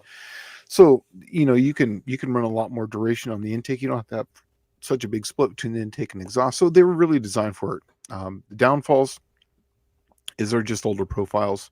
They're going to work just fine. You're going to make power. You may pick up 5 or 10 horsepower, but in the big scheme of things, are you really going to notice that in a street car? Once you shut your car off and the cylinder heads heat soak, you're going to lose 10 horsepower right there. So you'll really never notice it. It's the same thing as the E cams or not E cam, the letter cams from Fords for five Yep. liter Fords, right? The letter cams were all the rage, like late 90s, early 2000s, Yeah. B&Es. I remember right? those. Yeah. But if you're going to put a roller cam in it, you might as well use 25 more years of technology, Yeah. right? And something with a split duration, because most of those were straight durations. Yeah. It was either 220 on a 112 or The one I'll 224 never give up 224. on, though, I even got the cam card here on my desktop. The E303 cam is my favorite camshaft ever designed for anything. What Um, was that? The 220 220? Was that on the 110 it's the or is it 120? smallest one they made, and but it was the most engineering behind it. Let me see Yeah. if I can find that cam card. Yeah, E303. I think that's 220. I remember that. Yeah. Yeah, I love that camshaft, and I wanted to It take works that well. E cam. And what I found was there was like inconsistencies between each individual lobe. So the best Hmm. thing to do was to take that same camshaft profile and have it cut at like a custom ground cam at comp, and when they do the custom ground cam, it's now done by like a 5-axis CNC machine, Yeah, it's and good. It's the perfect. Yeah. lobes are perfect, Hmm. right? And you can gain 15 horse over just an E-cam, but still have the same profile. And Yeah. that's what I really wanted. Let's see, What is that, Brian Hammer. 15 horse worth the $450 or whatever it's going to cost me? I don't know.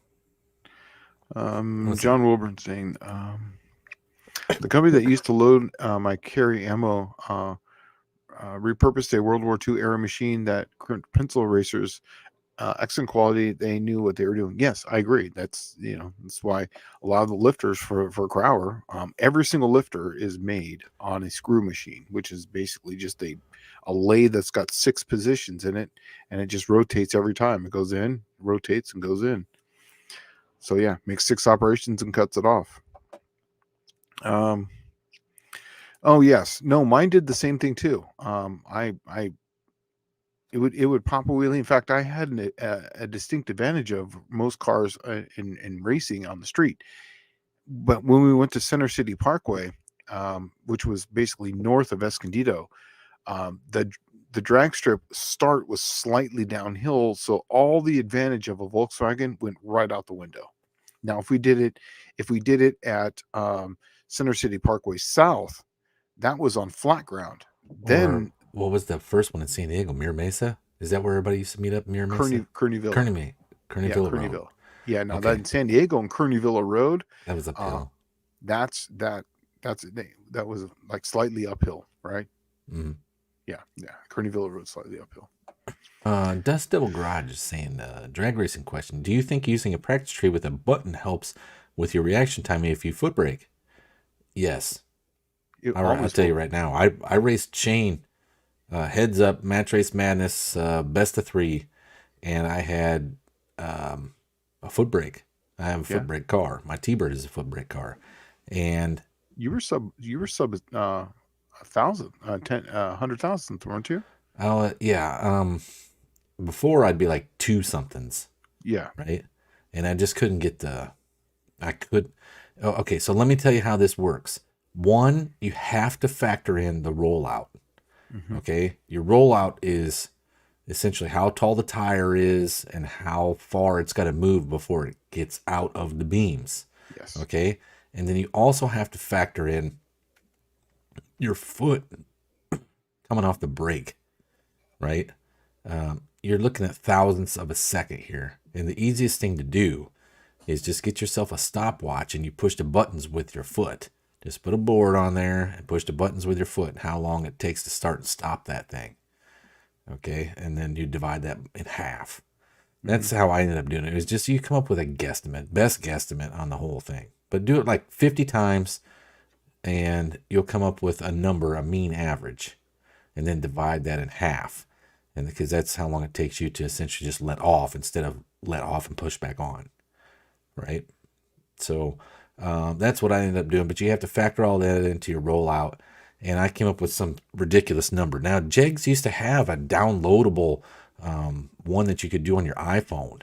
And that's what I used. And it has a block in there for rollout and all of that subsequent other math that you got to throw in there, right? And I had some stupid, ridiculous number on it. But once I actually started figuring out where to let go, right? Because when I raced Shane, I was worried because he had a freaking trains break. And that was what was killing me is the cars were all paired up on ET. And if somebody had a trains break, they just murder me every time. And it's like my car wasn't any faster or slower than them. It was the same ET, but it was just I couldn't cut a light. Yeah, it was getting essentially a head start. Yeah, so I ended up having to sit down and practice that thing. And I did it for like, how long did we set that match up for? Like 3 months ahead? 3 months, yeah. And I did it for probably 2.5 months. I did that every day for like 2 hours a day until I get to the point where it was like second nature. I could murder the tree. And when I went out there and raced him, I murdered the tree those at least one of the times. Yeah. Yeah, I was always good for a 30 to a 60, depending on what time of day the sun was at Verona. Because that one could screw you up with the sun going down. Yes, exactly.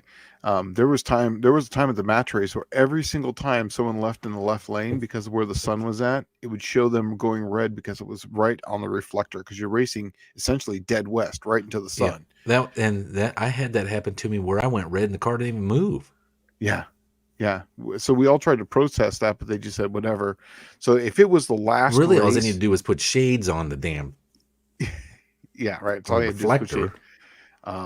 but depending on what time of day it was, and this is how close it was, I was good for a 30 with a 26 diameter tire on the front, which is good because if I ran the 24, I was in trouble going red on a pro tree. So I would keep the 26, and that was kind of a buffer. But there was times where the sun was literally right in your eyes, and if you were in the left lane looking at that, and that sun was, and it was near like summertime, that you were looking dead into the sun at like say 4. So I was good for about a 60 at that point. So that's about the best I could do. See, that was the only track I never figured out what was going on there. I had never been to a track that was built east-west before. All the other ones run north-south, right? So you don't have to deal with that crap. Yeah. But that was the first one I'd ever been to that went east-west. And I didn't know what they were doing. Oh, we're going to take a break for dinner time. And you're like, a break for dinner? What the hell? We're busy racing. Sunset. Let's get this shit on, and I don't want to be here all night. And it was because the sun, if you tried to go up there and race, you couldn't see anything anyway. You couldn't see? Yeah. So it was shut down for an hour and a half while the sun set. Yeah. Carlsbad used to race from west to east. It's like perfect. And it was right in a valley. So I guess because if you're not out there at 5 a.m, it's not a big deal. Yeah. And what was nice about that is like, it was literally, I think 50 feet above sea level. That one was right there off 5. It was right off the 5, and you just got off of one exit and then drive up maybe a mile. Yeah, it's less than that. Yeah, it was right there, and so then it was right between the 78 and like the 5. And that's why. Well, and that's what killed Carlsbad. Yes. Was the, I guess you would call it overpopulation of the West Coast. Mm-hmm. Originally it was in the middle of nowhere. The first time I ever went out there was like literally nowhere. You're driving down this 2-lane road and you're like, where are we going? And all of a sudden, like, you go down into this valley. Like, you literally, the pay booth is up here and you drive down a dirt road and you just keep going down and down and down. And pretty soon you're like in this, like, in a ravine. And that's Carlsbad. A like dirt groove. It's in a groove. Literally, it was. Yeah. Yeah. But then they filled it all in and built houses there. Yeah. And there's nothing there. And now it's like $1 million homes or more than that, probably. Where the drag strip is, it's an industrial park, and I think they called one of the roads that goes through there literally drives on the exact path where the drag strip was, and I think they call it Oh, drag strip road or something like that, or Carlsbad Way or something like it's that. sad though, because see, Carlsbad had a really cool setup because somebody was smart. Somebody Yeah, was really, really smart in like the late '60s, early '70s. Carlsbad has always been a drag strip in Southern California since probably I would have to say mid to late '50s. yeah, Okay, yeah. and it was built in mid to late '50s, and it looks like it was built in the mid to late '50s. Well, now it Even in doesn't. 2000 when it was shut down. It was yes, it looked exactly the same. Nothing ever changed. But somebody somewhere around there in like 1968 built a freaking motocross track next door to it. Yep. That thing, if that had not been there, Carlsbad would have been gone so long ago. It's ridiculous. Hmm. That's where they made their money at. I Man, used to race there at the GP events. So they had a motocross track where it went up and down all these natural grades. So it was an actual true motocross track. Then they built the like quad track, like the side by side, but it wasn't. It was like the ATC quad track, uh-huh. and then they had all these hill climb areas in the back. So they would do this thing, chicken bones racing. I used to do these enduros and these hare and helm scrambles, and they would do this GP, and it was an 8 mile. So imagine this. It's an 8 mile loop through Carlsbad. You're going down the drag strip, you're doing the road course, you're doing the motocross track, you're doing everything, all the hills around. It was an 8 mile loop, and then they give you 1 hour to do as many laps as you can. And so that was the whole thing. And then you finish where you finish. And so they're literally putting beans into a can. That's how you're doing it, Laps. Yeah. Yeah. It was it That was that it was fun. It well, was that good cool. times. The coolest thing about that track was the drag strip itself was in the bottom of the valley, and then the pits were like tiered up above it, right? So you'd have like one leveled off spot, and there'd be cars parked all along that spot, all the way down the length of the track, and then there's another tier above that where everybody would park, like pit, like Yeah. not pit but park. And if you were in the pits, you were down lower. It was tiered. I really liked that place. It had the SoCal old school drag strip ambiance. It did. Sykeston reminds me a lot of Carlsbad because you back up into the water box. Yeah, yeah. That's the one thing. So I um, always wondered how the fuel cars did it there, because the they push startup start. road, the push start startup road, right there in Yeah. front of the stands. I don't know how they got them turned around to go to do. Well, I guess they probably weren't doing burnouts when they first started. No. Yeah. But when So, I was there, when they did some of the fuel cars, and they did some nostalgia ones there, they would push start them right there in front of you, uh huh. and then they would get guys out there and they'd back them into the water box, and they would just do a burnout all the way through. So, Huh. Michael Schmidt's asking cam profiles. David Vizard, I believe, talked about using Chevy grinds on a Mini Cooper to improve performance. Not sure how that made sense, but they're running 14.1 over um, 10,000 10,000 RPM. It's RPM. crazy. So, yeah, the reason being is because the profiles are so slow on a Chevy grind because it's a tiny little lifter. Um, it's an 841 lifter, and then by the time you take away the footprint, you're talking about a 790. After the face and the chamfer and all that, you're talking about 790, so 790 thousandths. So they're super slow. So that's the reason why a lot of people go to them when they're going 10,000 RPM, because you're taking a lot of those harmonics out of them. I mean, there are some advantages to using slower masters on high RPMs because you're taking some of those dynamics away from the camshaft, so you less spring pressure, a lot of different things. So yeah, I can see that. In fact, a lot of them in a lot of the high RPM cars for that, the masters are very slow, but they're designed for that because they're designed to go to the moon. You know, yeah. Well, so Michael Schmidt's saying, well, he just asked that, huh? He's saying that anybody watching the Goodwood racing in England, all vintage sports car stuff, Jags, AC Cobra, weird stuff, is very entertaining. That's one of my favorite videos on Facebook. It'll pop up every now and then. Is that Goodwood race, and there's a dude out there getting it done in like an old Thunderbird, and not the freaking little sports car Thunderbird, the like bullet bird of the day, right? It'd have like a 390 FE or a 428 FE or something, and he's just it is sliding like the American pig that it is all over this track. And he is just freaking murdering all these high-end European sports cars. It is so Awesome. fun to watch, man. The exhaust ends up falling off of this Thunderbird, and this dude is beating on it, and he's got the bus steering wheel in there with tape around it so he can tell when it's centered because it's so sloppy. And it's just like the NASCAR guys used to do, where they Yeah. divide the steering wheel up into sections. Uh-huh. And that way they knew how far to tilt the wheel over when they got into the curve. Well, this dude's doing the same thing, except for it's like he's got this in-car picture, and it's looking just like I am on the screen here, where it's like, He's sawing on he's it. freaking wheeling this thing big time. And it is so awesome to watch that clip. And I watch it, I think every time it comes up, I watch that sucker fly around that track, man. And it's like, golly, this Thunderbird is just handing everybody their ass. Yeah. So this will be one of our last ones here because we won't. I believe it or not, I just looked at the time. We've only got 5 minutes left. So I know, first dude, and we responder totally garage. missed the hardcore tech we were going to do tonight. I know, right? Yeah. We just blew past it. Whatever. So yes, exhaust duration will create more work, but don't rely on too much, and you end up with a soft engine. Thoughts, Dallas and Shane.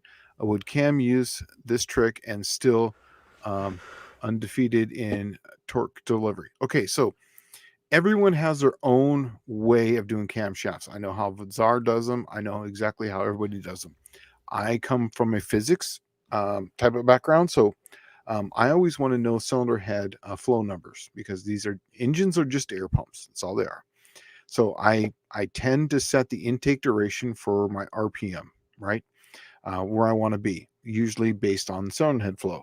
I will split the exhaust duration depending on airflow percentage. Obviously, exhaust, step. I mean, there's many different factors. I'm literally just scraping the surface here. I will usually tailor that to, like, say you have, let's just say 80%. I will put, like, say 2 or 3 degrees just for exhaust on there. Let's say if it's 70%, I'll probably put in about, say, 8 numbers there between the two. That's how I do it. It does create more work. If I'm going to RPM an engine, it's still got good head flow. I'll tend to put a little bit more exhaust duration on it just for that reason, because you want to carry that out the back door. It will carry out torque. Also, duration at 50, lobe separation angle will help that too. And that will help scavenge on the exhaust also. I mean, there's many different things you can do on those. I've always used it, like Visor talks about in one of his videos about using exhaust duration to help a poor cylinder head or like intake side flow, right? He was talking about using your duration on your camshaft to assist in flow of the poor of a bad intake port. Oh yeah, absolutely. I actually use the lobe separation angle for that. That's exactly where, that's the only place that I've done that. Now you can manipulate the exhaust side to pretty much, I would assume, crutch just about anything that happens in the whole entire cycle. Absolutely. Especially like with the downward stroke of the piston, right? That's where it's helping you the most. Yeah, and that's the reason why I tend to put the second most important thing is the exhaust duration on cylinder head flow, because that will tell me how good a port is, what kind of cam what kind of intake you're running, dual carbs, exhaust, so on and so forth. So that way I can set exhaust duration that way. But yes, you're absolutely right. Crutches it. And then I also use the duration at 50, lobe separation angle as also a crutch too. So yeah, to help scavenge the exhaust. On a slant 6, that's why I tend to tighten those things way up, because they have crappy head. And you know what? Like, I think just by compressioning something and playing with that exhaust duration on when you actually have it come in is when that you could really help out a very poor flowing intake side. 100%. Absolutely, because you can use that to the exhaust, because it's coming out of there screaming. So by the time you get blowdown going, and then you tighten up the LSA, so that way they're open at the same time, and all that port velocity is going out the exhaust. Right, it will draw in. With a lot of compression, you can make up a lot of overlap, right? And the dang things still run really well, but yet the exhaust port is helping you scavenge through the intake port, I guess is what you're looking at. and then also too, closing the intake valve is your single most important event. And say you're closing it, like say after 40 degrees, after bottom dead center, you're basically supercharging the air into that. So like say you're closing the intake at say 50 degrees, 50 to 60 degrees. That's how people are like, what? After bottom dead center? Well, yeah, because that air in the fuel still has weight. It's still So moving inward, yeah. it's still moving inward. So if And then that it's valve, compressing the stuff at the bottom. exactly. So if that thing doesn't shut off the airflow, all that weight and all that energy, as it's just charging that, and the valve closes at say 60, you've already got a head start on that compression because you've just already made that a nice dense air charge. Right. So that's I can see you closing it at the last exact moment as the air just starts to stagnate in the coming through the. ideal. Yes, that would be the perfect time, right? That's ideal. All right, So, time to shut it. all right. Well, you know what, man? It's 9 o'clock. So we it went fast. Remember Yeah, John it will went real fast. this Friday. I'm not sure if he said this Friday was going to be someone very special or not, but One of these Fridays is going to have a cam grinder on. yeah, okay, so that's what it was. Okay, so go check out Mr. John Wilburn on his channel at 7 p.m. Central Time this Friday. It's always a good watch. I tried, Fridays are a little busy for me because I have 3 kids.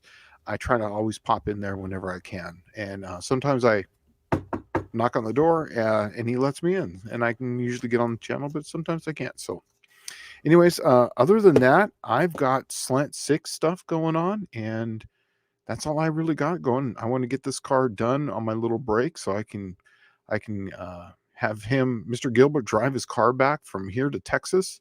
That'll be a big. Is that what he wants to do? Is he going to fly in and drive back? I told him that's what he's going to do. Oh, all right, that's cool. Yeah, I told him that's what he's going to do.